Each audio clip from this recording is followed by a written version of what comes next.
ಯಾವುದೇ ಸರ್ಕಾರಿ ಸಂಸ್ಥೆಗಳಲ್ಲಿ ಏನು ನಡೀತಾ ಇದೆ ಅನ್ನೋದು ಸಾರ್ವಜನಿಕರಿಗೆ ಗೊತ್ತಾಗಬೇಕು. ನಿಮ್ಮ ಪ್ರಕಾರ ಎಷ್ಟರ ಮಟ್ಟಿಗೆ ಈಡೇರಿದೆ?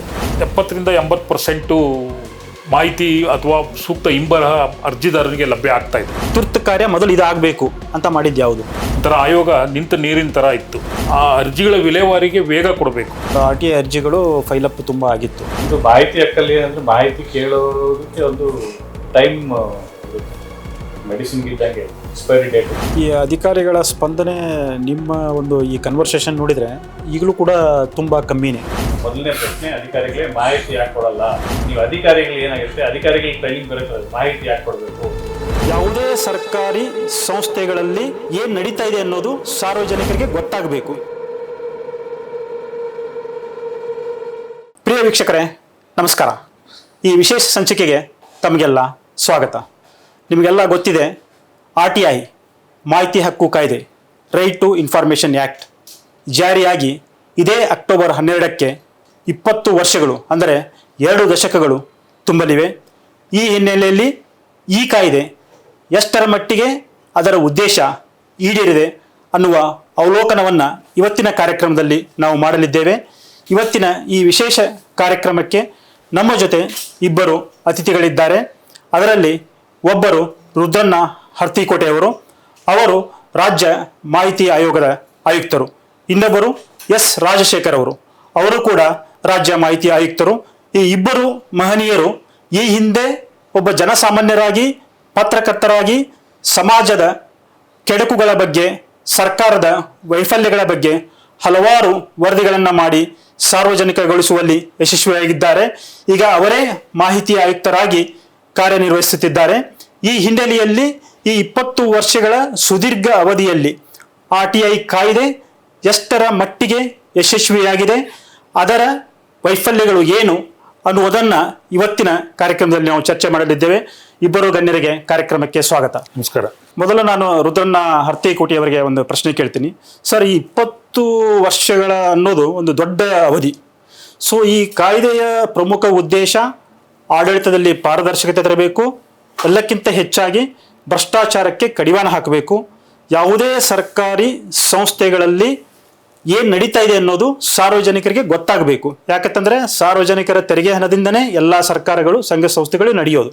ಸೊ ಈ ಉದ್ದೇಶ ನಿಮ್ಮ ಪ್ರಕಾರ ಎಷ್ಟರ ಮಟ್ಟಿಗೆ ಈಡೇರಿದೆ? ಈ ಮಾಹಿತಿ ಹಕ್ಕು ಅಧಿನಿಯಮ ಏನು 2005ರಲ್ಲಿ ಅಂದಿನ ಮನಮೋಹನ್ ಸಿಂಗ್ ಸರ್ಕಾರ ತಂತು, ಅದು ತರಲಿಕ್ಕೇ ದೊಡ್ಡ ಹೋರಾಟ ನಡೆದಿತ್ತು.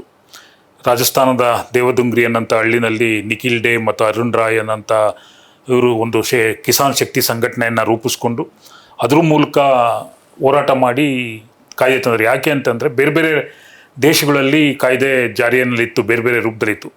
ಯುನೆಸ್ಕೋದ ಸದಸ್ಯ ರಾಷ್ಟ್ರಗಳ ಪೈಕಿ 132 ರಾಷ್ಟ್ರದಲ್ಲಿ ಕಾಯ್ದೆ ಇದೆ. ಸ್ವೀಡನ್ನಲ್ಲಿ 1766ರಲ್ಲಿ ಇದು ಜಾರಿಗೆ ಬಂದಿದ್ದು.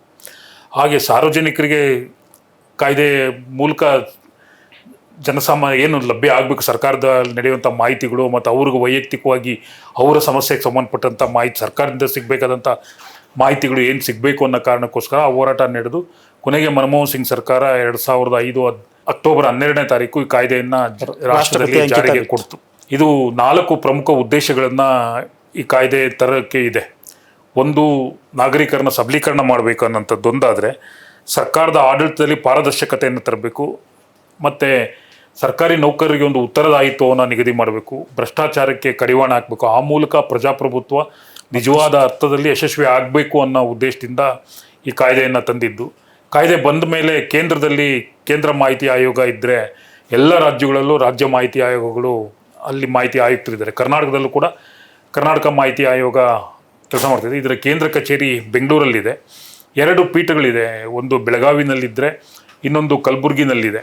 2 ಪೀಠಗಳಲ್ಲಿ ಅಲ್ಲಿ ಆ ಭಾಗದ ಸಂಬಂಧಪಟ್ಟಂಥ ಅರ್ಜಿಗಳ ವಿಲೇವಾರಿ ನಡೆಯುತ್ತೆ. ಇಲ್ಲಿ ಪ್ರತಿ ಇಲಾಖೆಯಲ್ಲಿ ಅಥವಾ ಸರ್ಕಾರದಿಂದ ಅನುದಾನ ಪಡೆಯುವಂಥ ಹೆಚ್ಚಿನ ಪ್ರಮಾಣದಲ್ಲಿ ಸಬ್ಸ್ಟ್ಯಾನ್ಷಿಯಲ್ ಒಂದು ಫೈನಾನ್ಷಿಯಲ್ ಅಸಿಸ್ಟೆನ್ಸ್ ಪಡೆಯುವಂಥ ಖಾಸಗಿ ಸಂಸ್ಥೆಗಳು ಸಾರ್ವಜನಿಕ ಪ್ರಾಧಿಕಾರಗಳಾಗಿರ್ತವೆ. ಕರ್ನಾಟಕದಲ್ಲಿ ಅಂದಾಜು ಒಂದು 80,000 ಸಾರ್ವಜನಿಕ ಪ್ರಾಧಿಕಾರಗಳಿದೆ. ಆ ಎಲ್ಲ ಸಾರ್ವಜನಿಕ ಪ್ರಾಧಿಕಾರಗಳಲ್ಲಿ ಒಬ್ಬ ಸಾರ್ವಜನಿಕ ಮಾಹಿತಿ ಅಧಿಕಾರಿ ಇರ್ತಾರೆ.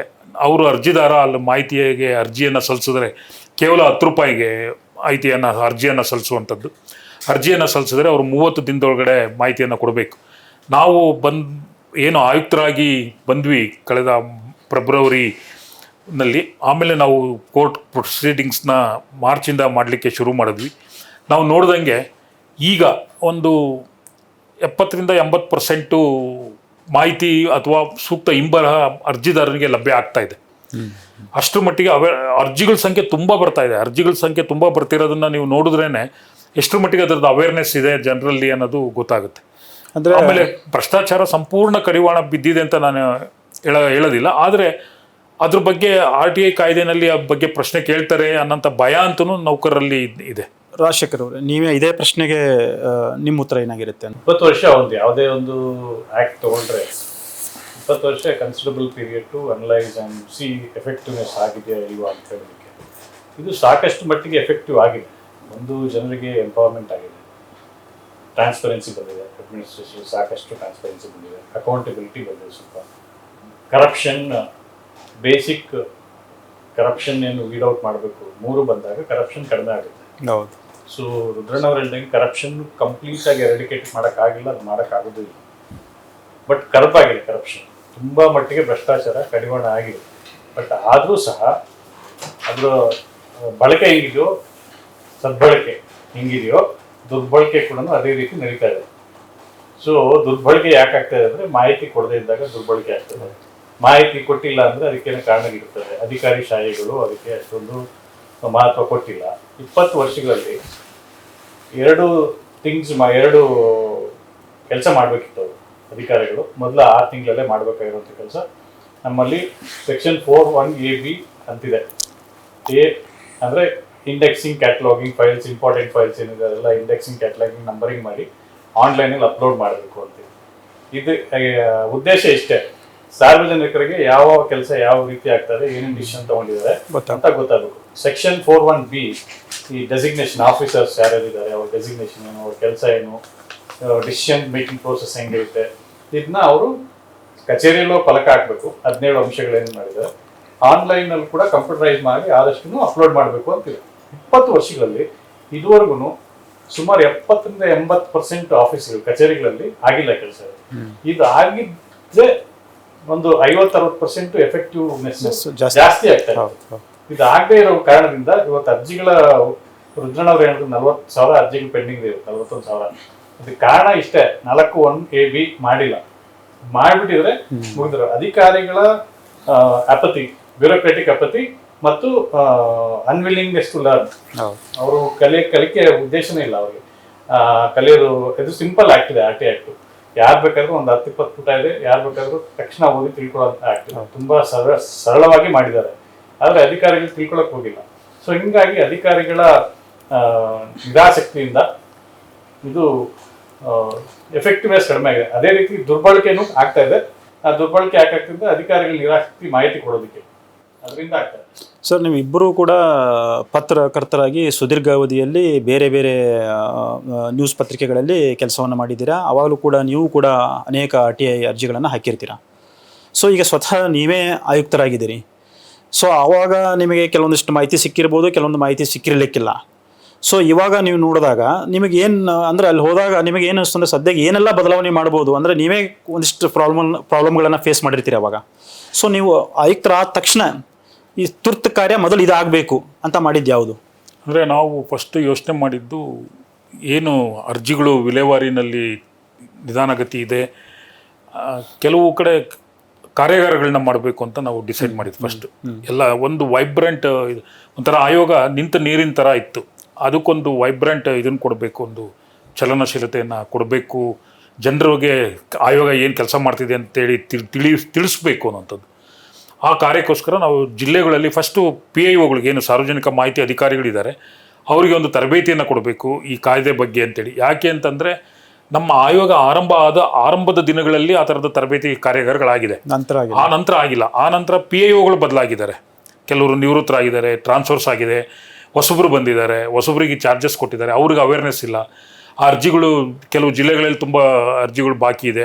ಅದರಿಂದಾಗಿ ನಾವು ಎಲ್ಲ ಕಡೆ ಹೋಗಿ ಕಾರ್ಯಾಗಾರನ ಮಾಡಿ ಅವ್ರನ್ನ ಒಂದು ಪುನರ್ಮನನ ಇದ್ರ ಥರ ಆಗಬೇಕು ಅಂತೇಳಿ ಇದುವರೆಗೂ ನಾನು ಮತ್ತು ರಾಜಶೇಖರ್ ಒಂದು 5ರಿಂದ 6 ಜಿಲ್ಲೆಗಳಿಗೆ ಹೋದರೆ, ನನ್ನ ಇನ್ನಿಬ್ಬರು ಗೆಳೆಯರು ಅವರು ಒಂದಷ್ಟು ಜಿಲ್ಲೆಗಳಿಗೆ ಹೋಗಿ ಒಂದು 10ರಿಂದ 12 ಜಿಲ್ಲೆಗಳಲ್ಲಿ ಈಗ ನಾವು ಆ ಥರದ ಟೈಮ್ ಕಾರ್ಯಾಗಾರಗಳನ್ನ ಬಾಂಡ್ ಮಾಡಿದ್ದೇವೆ. ಪ್ರೋಗ್ರಾಮ್ ಏನೋ ಇಟ್ಕೊಂಡ್ರೆ ಪ್ರತಿ ತಿಂಗಳು ಒಂದೊಂದು ಜಿಲ್ಲೆ ಹೌದು, ಹೋಗ್ಬೇಕಂತ ಇದೆಯಾ ಹೇಗೆ? ಪ್ರತಿ ತಿಂಗಳು 2 ಜಿಲ್ಲೆ, ನಾವಿಬ್ಬರದ್ದು ಒಂದು ಟೀಮ್ ಒಂದು ಜಿಲ್ಲೆ ಆದರೆ ಅವರು ನನ್ನ ಗೆಳೆಯರು ಇನ್ನಿಬ್ರು ಅವರೊಂದು ಜಿಲ್ಲೆಗೆ ಹೋಗೋದು ಅಂತ. ಸೊ ಆಲ್ಮೋಸ್ಟ್ ಎಲ್ಲಾ ಜಿಲ್ಲೆಗಳನ್ನ ಕವರ್ ಮಾಡಿ ಎಲ್ಲ ಜಿಲ್ಲೆನೂ ಕವರ್ ಮಾಡಬೇಕು ಅಂತ. ಸೊ ಅಲ್ಲಿ ಸಿಕ್ಕಂತ ಪ್ರತಿಕ್ರಿಯೆ ಹೇಗಿದೆ? ಪ್ರತಿಕ್ರಿಯೆ ತುಂಬಾ ಚೆನ್ನಾಗಿದೆ. ಯಾಕೆ ಪ್ರತಿಕ್ರಿಯೆ 2 ಮಟ್ಟದಲ್ಲಿ, ಒಂದು ಅಧಿಕಾರಿಗಳ ಮಟ್ಟದಲ್ಲಿ, ಇನ್ನೊಂದು ಸಾರ್ವಜನಿಕರ ಮಟ್ಟ. ಇಲ್ಲ, ಸಾರ್ವಜನಿಕರ ಮಟ್ಟದ್ದು ನಾವು ಇನ್ನೂ ಇದಿಲ್ಲ, ಅವರಿಗೆ ಮಾಹಿತಿಗಳು ಸಿಕ್ಕಿದೆ. ಹಾ, ನಾವು ಸಾರ್ವಜನಿಕರನ್ನ ಭೇಟಿ ಮಾಡ್ತಿದೀವಿ ಅಲ್ಲಿ ಹೋದಾಗ. ಭೇಟಿ ಮಾಡಿ ಅವ್ರದ್ದು ಏನಾದ್ರು ಗ್ರೀವೆನ್ಸ್ ಇದ್ರೆ ಅಥವಾ ಅವ್ರು ಯಾವುದೋ ಮಾಹಿತಿ ಬಂದಿಲ್ಲ ಅಂದರೆ ಆ ಥರದ್ದನ್ನ ಕೇಳ್ಕೊಂಡು ಬರ್ತಾ ಇದ್ದೀವಿ. ಆದರೆ ನೌಕರರಿಗೆ ನಾವು ತರಬೇತಿಯನ್ನು ಕೊಡ್ತಾಯಿದ್ವಿ. ಯಾಕೆ ಅಂತಂದರೆ, ಒಂದು ಅವ್ರಿಗೆ ಕಾಯ್ದೆಯನ್ನು ತಿಳಿಸುವಂಥದ್ದು, ಅನೇಕ ಕೋರ್ಟ್ ಆದೇಶಗಳು ಹೊಸ್ದಾಗಿ ಬಂದಿದ್ದಾವೆ, ಆ ಕೋರ್ಟ್ ಆದೇಶಗಳ ಬಗ್ಗೆ ಅವ್ರಿಗೆ ಮನವರಿಕೆ ಮಾಡಿಕೊಡೋಂಥದ್ದು. ಆಮೇಲೆ ನಮ್ಮ ರಾಜ್ಯ ಮಾಹಿತಿ ಆಯೋಗ ಅಲ್ಲದೆ ಬೇರೆ ಬೇರೆ ಮಾಹಿತಿ ಆಯೋಗಗಳಿರ್ಬೋದು, ರಾಜ್ಯಗಳ ಮಾಹಿತಿ ಆಯೋಗಗಳು ಮತ್ತು ಕೇಂದ್ರ ಮಾಹಿತಿ ಆಯೋಗಗಳು ಕೆಲವು ತೀರ್ಪುಗಳು ಇದೆ. ಅವನ್ನೆಲ್ಲವನ್ನು ಅವರಿಗೆ ತಿಳಿಸಿ ಆ ಅರ್ಜಿಗಳ ವಿಲೇವಾರಿಗೆ ವೇಗ ಕೊಡಬೇಕು. ಯಾರು ಮಾಹಿತಿಯನ್ನು ಕೋರಗ ಇರ್ತಾನೆ ಅವನಿಗೆ ಮಾಹಿತಿ ಬೇಗ ಸಿಗುವಂಗೆ ಆಗಬೇಕು ಅನ್ನೋ ಕಾರಣಕ್ಕೋಸ್ಕರ ಫಸ್ಟ್ ಅದನ್ನು ಮಾಡಿದ್ದೇವೆ. ಇನ್ನೂ ನಮ್ಮದು ಬೇರೆ ಉದ್ದೇಶನೂ ಇದೆ. ಅಂದರೆ ಜನರ ಮನೆ ಬಾಗಿಲಲ್ಲೇ, ಅಂದರೆ ಜಿಲ್ಲೆಗಳಿಗೆ ಹೋಗಿ ಅಲ್ಲೇ ಅರ್ಜಿಗಳ ವಿಲೇವಾರಿ ಮಾಡಿ ಬೇಗ ನ್ಯಾಯ ಸಿಗೋ ಥರ ಮಾಡಬೇಕು ಅನ್ನೋಂಥ, ಈಗ ಲೋಕ ಅದಾಲತ್ಗಳು ಬೇಕಾದಷ್ಟು ನಡೀತಾ ಇದೆ. ಆ ಥರದ್ದು ಒಂದು ಪ್ಲಾನು ನಮ್ಮಲ್ಲಿ ಪ್ಲಾನ್ ಮಾಡ್ತಾ ಇದ್ದೀವಿ. ಅದಿನ್ನೂ ಒಂದು ರೂಪ ಪಡೆದಿಲ್ಲ, ಪಡಿಬೇಕಾಗಿದೆ ಅದೊಂದು ರೂಪ. ರಾಜಶೇಖರ್, ಅಂದರೆ ಈ ನೀವು ಆಯುಕ್ತರಾಗಿ ಅಧಿಕಾರ ಸ್ವೀಕಾರ ಮಾಡುವ ಮುನ್ನ ಅಂದರೆ 4-5 ವರ್ಷಗಳ ಕಾಲ ಆಯುಕ್ತರು ಇರಲಿಲ್ಲ. ಸೊ ಹೀಗಾಗಿ ಅನೇಕ RTI ಅರ್ಜಿಗಳು ಫೈಲಪ್ ತುಂಬ ಆಗಿತ್ತು. ಸೊ ಈಗ ಅವನ್ನ ಯಾವ ರೀತಿ ವಿಲೇವಾರಿ ಮಾಡ್ತಾ ಇದ್ದೀರಾ? ನಾವು ಹಳೆದು ಒಂದು ಮಾಹಿತಿ ಹಕ್ಕಲ್ಲಿ ಅಂದರೆ ಮಾಹಿತಿ ಕೇಳೋದಕ್ಕೆ ಒಂದು ಟೈಮ್ ಇರುತ್ತೆ, ಮೆಡಿಸಿನ್ಗೆ ಇದ್ದಂಗೆ ಎಕ್ಸ್ಪೈರಿ ಡೇಟ್ ಇರುತ್ತೆ. ಕೆಲವೊಂದು ಮಾಹಿತಿಗಳು ನಿಮಗೆ ಸಕಾಲದಲ್ಲಿ ದೊರಕಿಲ್ಲ, ಇರ್ರೆಲೆವೆಂಟ್ ಆಗುತ್ತೆ, ಇರ್ರೆಲೆವೆಂಟ್ ಆಗ್ಬಿಡ್ತದೆ, ಅವ್ರಿಗೆ ಬೇಕಾಗಿರಲ್ಲ, ಆ ಥರ ಇರ್ತದೆ. ಸೊ ಇದು ಸುಮಾರು ನಾವು ಬಂದಾಗ 2018ರಿಂದ ಇಲ್ಲಿವರೆಗೂ ಇದೆ. 54-60 ಸಾವಿರ ಇತ್ತು ನಾವು ಬಂದಾಗ. ಇವಾಗ ಅದು 40 ಸಾವಿರಕ್ಕೆ ಬಂದಿದೆ, 41 ಸಾವಿರಕ್ಕೆ. ಪ್ರತಿ ತಿಂಗಳು 5ರಿಂದ 6 ಸಾವಿರ ಅರ್ಜಿಗಳು ಬರ್ತಾನೆ ಇರ್ತವೆ. ಸೊ ಅದೆಲ್ಲ ಕಳೆದ್ರು ಒಂದು 20 ಸಾವಿರ 22 ಸಾವಿರ ನಾವು ಲಾಸ್ಟ್ ಒಂದು 7 ತಿಂಗಳಲ್ಲಿ ಮಾಡಿದ್ವಿ, ವಿಲೇವಾರಿ ಮಾಡಿದ್ವಿ. ಯಾಕೆ ಬರ್ತಾ ಇದೆ ಇಷ್ಟೊಂದು ಅರ್ಜಿಗಳು ಅಂದರೆ, ಅದೇ ನಿಮ್ಗೆ ಆವಾಗಲೇ ಹೇಳ್ದಂಗೆ 4(1)(a)(b) ಸೆಕ್ಷನ್ ಪ್ರಕಾರ ಇವರು ಇಂಡೆಕ್ಸಿಂಗ್, ಕ್ಯಾಟಲಾಗಿಂಗ್ ಮತ್ತು ಡೆಸಿಗ್ನೇಷನ್ ಆಫೀಸರ್ಸ್ ಎಲ್ಲ ಹಾಕ್ಬಿಟ್ಟಿದ್ರೆ 50% ಕಡಿಮೆ ಆಗ್ತವೆ ಅರ್ಜಿಗಳು. ಆಮೇಲೆ ಮೊದಲ ಮೇಲ್ಮನವಿ ಪ್ರಾಧಿಕಾರ ಅಂತ ಹಿರಿಯ ಅಧಿಕಾರಿಗಳಿರ್ತಾರೆ, ಅವರು ವಿಚಾರಣೆ ಮಾಡಿ ಮಾಹಿತಿ ಕೊಡಿಸಿದ್ರೆ ಅಲ್ಲೊಂದು 50% ಕಡಿಮೆ ಆಗ್ತದೆ. ಆವಾಗ 2ನೇ ಮೇಲ್ಮನವಿ ಆಯೋಗಕ್ಕೆ ಬರೋದು ತುಂಬ ಕಡಿಮೆ ಆಗುತ್ತೆ. ಸೊ ನಾವು ಇವಾಗ ಏನು ಮಾಡ್ತೀವಿ, ಜಿಲ್ಲಾ ಭೇಟಿ ಸಮಯದಲ್ಲಿ ಅಧಿಕಾರಿಗಳಿಗೆ ಹೇಳ್ತಾ ಇದೀವಿ, ಮಾಹಿತಿ ಕೊಟ್ಬಿಡಿ. ಅವ್ರು ಹೇಳ್ತಾರೆ ನಮಗೆ ಬ್ಲ್ಯಾಕ್ ಮೇಲರ್ಸ್ ಬರ್ತಾರೆ, ಅವ್ರು ಮಾಡ್ತಾರೆ, ಬೇಕಂತ ಮಾಡ್ತಾರೆ. RTI ಆಕ್ಟ್ ಅಲ್ಲಿ ಇಷ್ಟೇ ಅರ್ಜಿ ಹಾಕ್ಬೇಕು ಅಂತ ಎಲ್ಲೂ ಹೇಳಿಲ್ಲ. ಹೌದು, ಯಾವ ಕಾರಣ ಕೊಟ್ಟು ವಿಷಯ ಕೇಳ್ಬೇಕು, ಮಾಹಿತಿ ಕೇಳ್ಬೇಕು ಅಂತಿಲ್ಲ, ಕಾರಣ ಕೊಡ್ಬೇಕಾಗಿಲ್ಲ ಅವರು. ಸೊ ಹಿಂಗಾಗಿ ನೀವು ಎಷ್ಟು ಬೇಕಾದ್ರೂ ಅರ್ಜಿ ಹಾಕ್ಬೋದು. ಬಟ್ ಆ ಅರ್ಜಿ ಹಾಕಿರೋ ಅರ್ಜಿಗಳಲ್ಲಿ ನೀವು ಸಾರ್ವಜನಿಕ ಹಿತಾಸಕ್ತಿನ ಎಷ್ಟು ಮಟ್ಟಿಗೆ ಕಾಪಾಡಿದ್ದೀರಾ ಅನ್ನೋದು ಒಂದು ಪ್ರಶ್ನೆ ಆಗ್ತದೆ. ಒಬ್ರು 1000 ಅರ್ಜಿ ಹಾಕ್ತಿದ್ರೆ ಏನಾಗುತ್ತೆ, ಅದು ಸಾರ್ವಜನಿಕ ಹಿತಾಸಕ್ತಿ ಹೆಂಗ್ ಕಾಪಾಡಕ್ಕಾಗುತ್ತೆ, ಅದು ಕಷ್ಟ ಆಗುತ್ತೆ. ಸೊ ಹಂಗಾಗಿ ಜನರು ಸಹ ತಿಳ್ಬೇಕು. ಅದಕ್ಕೆ ತುಂಬಾ ಕೋರ್ಟ್ ಆರ್ಡರ್ಸ್ ಎಲ್ಲ ಇದೆ. ನಾವು ಹೇಳಿದೀವಿ ಅವ್ರಿಗೆ, ಕ್ರೋಢೀಕರಿಸಿದ ಮಾಹಿತಿ ಕೊಡಿ, ಇಲ್ಲ ನಿಮ್ಮ ದೈನಂದಿನ ಆಡಳಿತಕ್ಕೆ ತೊಂದರೆ ಆಗುತ್ತಾರೆ ಅಂದ್ರೆ ಮಾಹಿತಿ ಕೊಡುವ ಅಗತ್ಯ ಇಲ್ಲ ಅಂತೇಳಿ CBSE ವರ್ಸಸ್ ಬಂದೋಪಾಧ್ಯಾಯ ಕೇಸಲ್ಲಿ ಸುಪ್ರೀಂ ಕೋರ್ಟ್ ಅಪೀಲ್ ಮಾಡಿದೆ. ಅದು RTI ಸಂಬಂಧಪಟ್ಟ ಒಂದು ಲ್ಯಾಂಡ್ ಬ್ಯಾಂಕ್ ಜಡ್ಜ್ಮೆಂಟ್. ಆ ಥರದ ಜಡ್ಜ್ಮೆಂಟ್ಸ್ ಎಲ್ಲ ಇದೆ. ನಾವು ಅವ್ರಿಗೆ ಹೇಳ್ತಾ ಇದೀವಿ, ಬೇಸಿಕ್ ಪ್ರಾಬ್ಲಮ್ ಏನಂದ್ರೆ ಅಧಿಕಾರಿಗಳಲ್ಲಿ ಅವ್ರಿಗೆ ತಿಳ್ಕೊಳಕ್ಕೆ ಆಸಕ್ತಿನೇ ಇಲ್ಲ. 20 ವರ್ಷಗಳು ಬೇಕಾಗಿಲ್ಲ ತಿಳ್ಕೊಳ್ಳೋದಕ್ಕೆ. ನಾವು ಅದಕ್ಕೆ ನಾನು ಮತ್ತು ರುದ್ರಣ್ಣ ಏನ್ ಮಾಡಿದ್ವಿ, ಇತ್ತೀಚೆಗೆ ನಡೆದ ಒಂದು ಹೈ ಲೆವೆಲ್ ಕಮಿಟಿ ಇದೆ, ಅಡಿಷನಲ್ ಚೀಫ್ ಸೆಕ್ರೆಟರಿ ಅವ್ರ ನೇತೃತ್ವದ. ಅದಕ್ಕೆ ನಾವು ಸಜೆಷನ್ ಕೊಟ್ಟಿದ್ದೀವಿ, ಅವ್ರಿಗೆ ಒಂದು ಟೆಸ್ಟ್ ಕೊಡಿ, RTI ಪ್ರಮೋಷನ್ ಆಗ್ಬೇಕಾದ್ರೆ, ಇಂಕ್ರಿಮೆಂಟ್ ಕೊಡ್ಬೇಕಾದ್ರೆ ಟೆಸ್ಟ್ ಕೊಡಿ ಅವ್ರಿಗೆ. ಟೆಸ್ಟ್ ಅಲ್ಲಿ ಕ್ಲಿಯರ್ ಆಗಿಲ್ಲ ಅಂದ್ರೆ ನೀವು ಅವ್ರಿಗೆ ಇಂಕ್ರಿಮೆಂಟ್ ಕಟ್ ಮಾಡಿ ಅಂತ ಸಜೆಷನ್ ಮಾಡಿದ್ವಿ. ಅವ್ರ ಒಪ್ಕೊಂಡಿಲ್ಲ ಅದನ್ನ. ಸೊ ನಾವು ಈ ತರ ಅವ್ರ ನಿರಾಸಕ್ತಿಯಿಂದಾನೇ ಇವತ್ತು RTI ಏನಾದ್ರು ಅಷ್ಟು ಅರ್ಜಿಗಳಾಗಿದೆ ಅಂದ್ರೆ, ಇಲ್ಲ ಅದರಿಂದ ಬ್ಲಾಕ್ ಮೇಲರ್ಸ್ ಬಂದಿದ್ದಾರೆ ಅಂದ್ರೆ ಅಧಿಕಾರಿಗಳ ದಿವ್ಯ ನಿರ್ಲಕ್ಷ್ಯದಿಂದ ಇರ್ಬೋದು. ಸೊ 4(1)A 4(1)B ಸಂಬಂಧಪಟ್ಟಂಗೆ ನನ್ನ ಹತ್ರ 2-3 ಪ್ರಕರಣಗಳು ಬಂದಿದೆ. ನಮ್ಮ ಇಲಾಖೆಯಲ್ಲಿ ನಾವು ಮಾಡೇ ಇಲ್ಲ ಅಂತ ಹೇಳ್ಬಿಟ್ಟು ಚೀಫ್ ಸೆಕ್ರೆಟರಿಗೆ ನಾನು ಪತ್ರ ಬರೆದಿದ್ದೇನೆ, ಈ ನೀವು ಎಲ್ಲರಿಗೂ ಮತ್ತೆ ಆದೇಶ ಹೊರಡಿಸಿ ಅಂತ ಹೇಳ್ಬಿಟ್ಟು. ಇವತ್ತು ಕೂಡ ಒಂದು ಪ್ರಕರಣ ನನ್ನ ಮುಂದೆ ಬಂತು, ಬೆಂಗಳೂರು ನಾರ್ತ್ ತಾಲೂಕು ಅಂತ. ಅಲ್ಲೂ ಆಗೇ ಇಲ್ಲ ಅದು. ಅದಕ್ಕೆ ಚೀಫ್ ಸೆಕ್ರೆಟರಿಗೆ ಮತ್ತೆ ಇದು ಮಾಡಿದ್ವಿ, 4(1)A 4(1)B ಮಾಡಲಿಕ್ಕೆ ನೀವು ಆದೇಶವನ್ನು ಮಾಡಿ ಅಂತ ಹೇಳ್ಬಿಟ್ಟು. ಈ ಅಧಿಕಾರಿಗಳ ಸ್ಪಂದನೆ ನಿಮ್ಮ ಒಂದು ಈ ಕನ್ವರ್ಸೇಷನ್ ನೋಡಿದರೆ ಈಗಲೂ ಕೂಡ ತುಂಬ ಕಮ್ಮಿನೇ. ಸೊ ಅಂದರೆ ಯಾರೇ ಒಂದು ಮಾಹಿತಿ ಕೇಳಿದಾಗ ಫಸ್ಟ್ ಅದು ಬೇಸಿಕ್ ಅದು ವಿ ಹ್ಯಾವ್ ಟು ಪ್ರೊವೈಡ್. ಅವನಿಗೆ ಅದನ್ನು ಮಿಸ್ಯೂಸ್ ಮಾಡ್ಕೋತಾನೆ, ಯೂಸ್ ಮಾಡ್ತಾನೆ, ಅವ್ನಿಗೆ ಯಾವ ಕಾರಣಕ್ಕೆ ಬೇಕೋ ಅದು ಸೆಕೆಂಡರಿ ಅದು. ಅದಕ್ಕೆ ಏನು ಗೊತ್ತ ಕಾರಣ, ನಾವು ಅವಾಗಲೇ ಕೇಳಿದ್ವಿ, ನಾವು ಪತ್ರಕರ್ತರಾಗಿ ಮತ್ತು ಇವಾಗ ಏನು ಡಿಫ್ರೆನ್ಸ್ ಇದೆ ಅಂತೇಳಿ. ನಾವು ಪತ್ರಕರ್ತರಿಗಾಗಿ ಮಾಹಿತಿ ಕೊಡಿ ಅಂತ ಕೇಳ್ತಾರೆ, ಮಾಹಿತಿ ಯಾಕೆ ಕೊಡೋದಿಲ್ಲ ಅಂತ ಕೇಳ್ತೀವಿ. ಇವಾಗಲೂ ಆಯೋಗದಲ್ಲಿ ನಾವು ಕೇಳ್ತಿರೋದು ಮೊದಲನೇ ಪ್ರಶ್ನೆ, ಅಧಿಕಾರಿಗಳಿಗೆ ಮಾಹಿತಿ ಯಾಕೆ ಕೊಡಲ್ಲ. ನೀವು ಅಧಿಕಾರಿಗಳು ಏನಾಗಿರುತ್ತೆ, ಅಧಿಕಾರಿಗಳಿಗೆ ಟ್ರೈನಿಂಗ್ ಬರುತ್ತೆ, ಮಾಹಿತಿ ಯಾಕೆ ಕೊಡಬೇಕು ಅಷ್ಟೇ ವ್ಯತ್ಯಾಸ. ನಾವು ಯಾಕೆ ಕೊಡೋದಿಲ್ಲ ಅಂತ ಕೇಳ್ತೀವಿ, ಅವ್ರು ಯಾಕೆ ಕೊಡಬೇಕು ಅಂತ ಕೇಳ್ತಾರೆ. ಸೊ ಇಷ್ಟೇ ವ್ಯತ್ಯಾಸ ಇರೋದು. ಹಿಂಗಾಗಿ ನಾವು ಪತ್ರಕರ್ತರಾಗಿ ನಾವು ಮಾಹಿತಿ ಕೊಡಲೇಬೇಕು ಅಂತೇಳಿ ಕೆಲವೊಂದು ನಿಷಿದ್ಧ ಮಾಹಿತಿಗಳಿದೆ. 81J ಮತ್ತೆ 81H ಪ್ರಕಾರ ನಿಷಿದ್ಧ ಮಾಹಿತಿಗಳಿದೆ. ದೇಶದ ಸೆಕ್ಯೂರಿಟಿ, ಸೇಫ್ಟಿ, ಆರ್ಮಿಗೆ ಸಂಬಂಧಪಟ್ಟಿದ್ದು ಅದೆಲ್ಲ ಇದೆ. ಬಟ್ ಎಲ್ಲ ಅಧಿಕಾರಿಗಳು ಆ ಎರಡೂ ಸೆಕ್ಷನ್ ಯೂಸ್ ಮಾಡಿಕೊಂಡು ಇಷ್ಟು ದಿವಸ ಮಾಹಿತಿನ ಕೊಡ್ತಾ ಇದ್ದೀವಿ. ಅದರಲ್ಲೂ ಕೆಲವೊಂದು ಜಡ್ಜ್ಮೆಂಟ್ಸ್ ಇದೆ. ಗಿರೀಶ್ ರಾಮಚಂದ್ರ ದೇಶಪಾಂಡೆ ಅಂತ ಹೇಳ್ಬಿಟ್ಟು ಸುಪ್ರೀಂ ಕೋರ್ಟಲ್ಲಿ ಸರ್ವಿಸ್ ರೆಕಾರ್ಡಿಗೆ ಸಂಬಂಧಪಟ್ಟಂಗೆ ಇನ್ಫಾರ್ಮೇಶನ್ ಕೊಡಬೇಕು ಅಂತಿದೆ. ಯಾವ ಇನ್ಫಾರ್ಮೇಶನ್ ಕೊಡಬೇಕು ಅಂತೆಲ್ಲ ಇದೆ. ಸೊ ಎಲ್ಲರೂ ಡಿನೈ ಮಾಡೋಕ್ಕಾಗಲ್ಲ, ಇನ್ವೆಸ್ಟಿಗೇಷನ್ ನಡೀದೆ ಕೊಡೋಕ್ಕಾಗಲ್ಲ ಅಂತ ಹೇಳ್ಬಿಡ್ತಾ 81H ಅಂತ.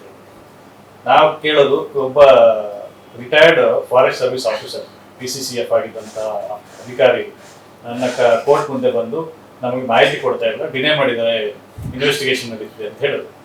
ಆ ಥರ ಡಿನೈ ಮಾಡೋಕ್ಕಾಗೋದಿಲ್ಲ ಅವ್ರಿಗೆ, ಯಾಕಂದರೆ ಅವರು ಕಾರಣ ಕೊಡಬೇಕಾಗುತ್ತೆ. ಮಾಹಿತಿ ಕೊಟ್ಟರೆ ಇನ್ವೆಸ್ಟಿಗೇಷನ್ ಯಾವ ರೀತಿ ತೊಂದರೆ ಆಗ್ತದೆ ಅಂತ. ಆ ಥರ ಈ ಅಧಿಕಾರಿಗಳಿಗೆ ಗೊತ್ತಿದೆ ಅದೆಲ್ಲನೂ, ಆದರೂ ಸಹ ಕೊಡೋದಕ್ಕೆ ಕೊಡದೇ ಇರೋದಕ್ಕೆ ಏನೇನು ಬೇಕೋ ಎಲ್ಲ ಮಾಡ್ತಾರೆ ಅಷ್ಟೇ. ಅದೇ ಕೊಡೋದು ಶುರು ಮಾಡ್ಬಿಟ್ರೆ. ಬಟ್ ಎಲ್ಲ ಅಧಿಕಾರಿಗಳು ಆ ಥರ ಇಲ್ಲ. ತುಂಬಾ ಜನ ತಹಸೀಲ್ದಾರ್ಸು ನಾವು ಮಾತಾಡಿದಾಗ ಜಿಲ್ಲಾಧಿಕಾರಿಗಳು ತುಂಬಾ ಜನ ಚೆನ್ನಾಗಿ ರೆಸ್ಪಾಂಡ್ ಮಾಡಿದ್ದಾರೆ. ಅವರ ಕೆಳಗಿನ ಅಧಿಕಾರಿಗಳು ಸ್ವಲ್ಪ ಇನ್ನು ಟ್ರೈನ್ ಆಗ್ಬೇಕಾಗಿದೆ.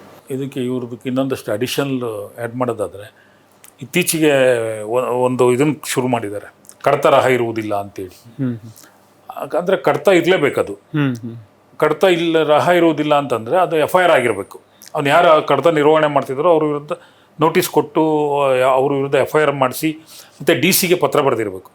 ನಾವು ಆ ಥರ ಬಂದಂಥ ಎಲ್ಲ ಉತ್ತರಗಳಿಗೂ ಸಂಬಂಧಪಟ್ಟ ತಹಸೀಲ್ದಾರರಿಗೆ ಅಥವಾ DC ಗೆ ಪತ್ರ ಬರೆದು ಕರ್ನಾಟಕ ಪಬ್ಲಿಕ್ ರೆಕಾರ್ಡ್ ಆ್ಯಕ್ಟ್ ಪ್ರಕಾರ FIR ಮಾಡಿಸಿ ಅವರು ನೋಟಿಸ್ ಕೊಟ್ಟು ಮತ್ತೆ ಕರೆಕ್ಟಾಗಿ ರೀಕ್ರಿಯೇಟ್ ಮಾಡಲಿಕ್ಕೆ ಏನು ಬೇಕೋ ಅದನ್ನು ಮಾಡಿ ಅಂತಲೇ ಆದೇಶಗಳು ಮಾಡ್ತಾಯಿದ್ದೀವಿ. ಸೊ ಇನ್ನೊಂದು, ಈ ಕಾಯ್ದೆ ಸದುದ್ದೇಶನ ತುಂಬ ಜನ ಬಳಕೆ ಮಾಡ್ಕೋತಾ ಇದ್ದಾರೆ. ಇವನ್ ಅಧಿಕಾರಿಗಳು ಕೇಳಿದಷ್ಟು ಮಾಹಿತಿ ಕೊಡದೆ ಹೋದರೂ ಕೂಡ ಸಾರ್ವಜನಿಕರು ಒಂದು ರೀತಿಯ ಅರಿವಿದೆ. ಸೊ ಅದರದ್ದು ಕೆಲವೊಂದಿಷ್ಟು ಮಾಹಿತಿ ಪಡ್ಕೊಳ್ತಾ ಇದ್ದಾರೆ, ಅವ್ರಿಗೆ ಏನು ಅಗತ್ಯ ಇದೆ ಅದನ್ನು. ಬಟ್ ಅದರ ಆಚೆ ನೋಡಿದಾದರೆ RTI ಕಾಯ್ದೆಯ ಮಿಸ್ಯೂಸ್, ದುರ್ಬಳಕೆ, ಸೊ ಬ್ಲ್ಯಾಕ್ ಮೇಲಿಂಗ್ ಅಂತ ಏನು ಹೇಳ್ತೀವಿ, ಅದು ಕೂಡ ಹಲವಾರು ವರದಿಗಳನ್ನು ನಾವು ನೋಡಿದ್ದೀವಿ.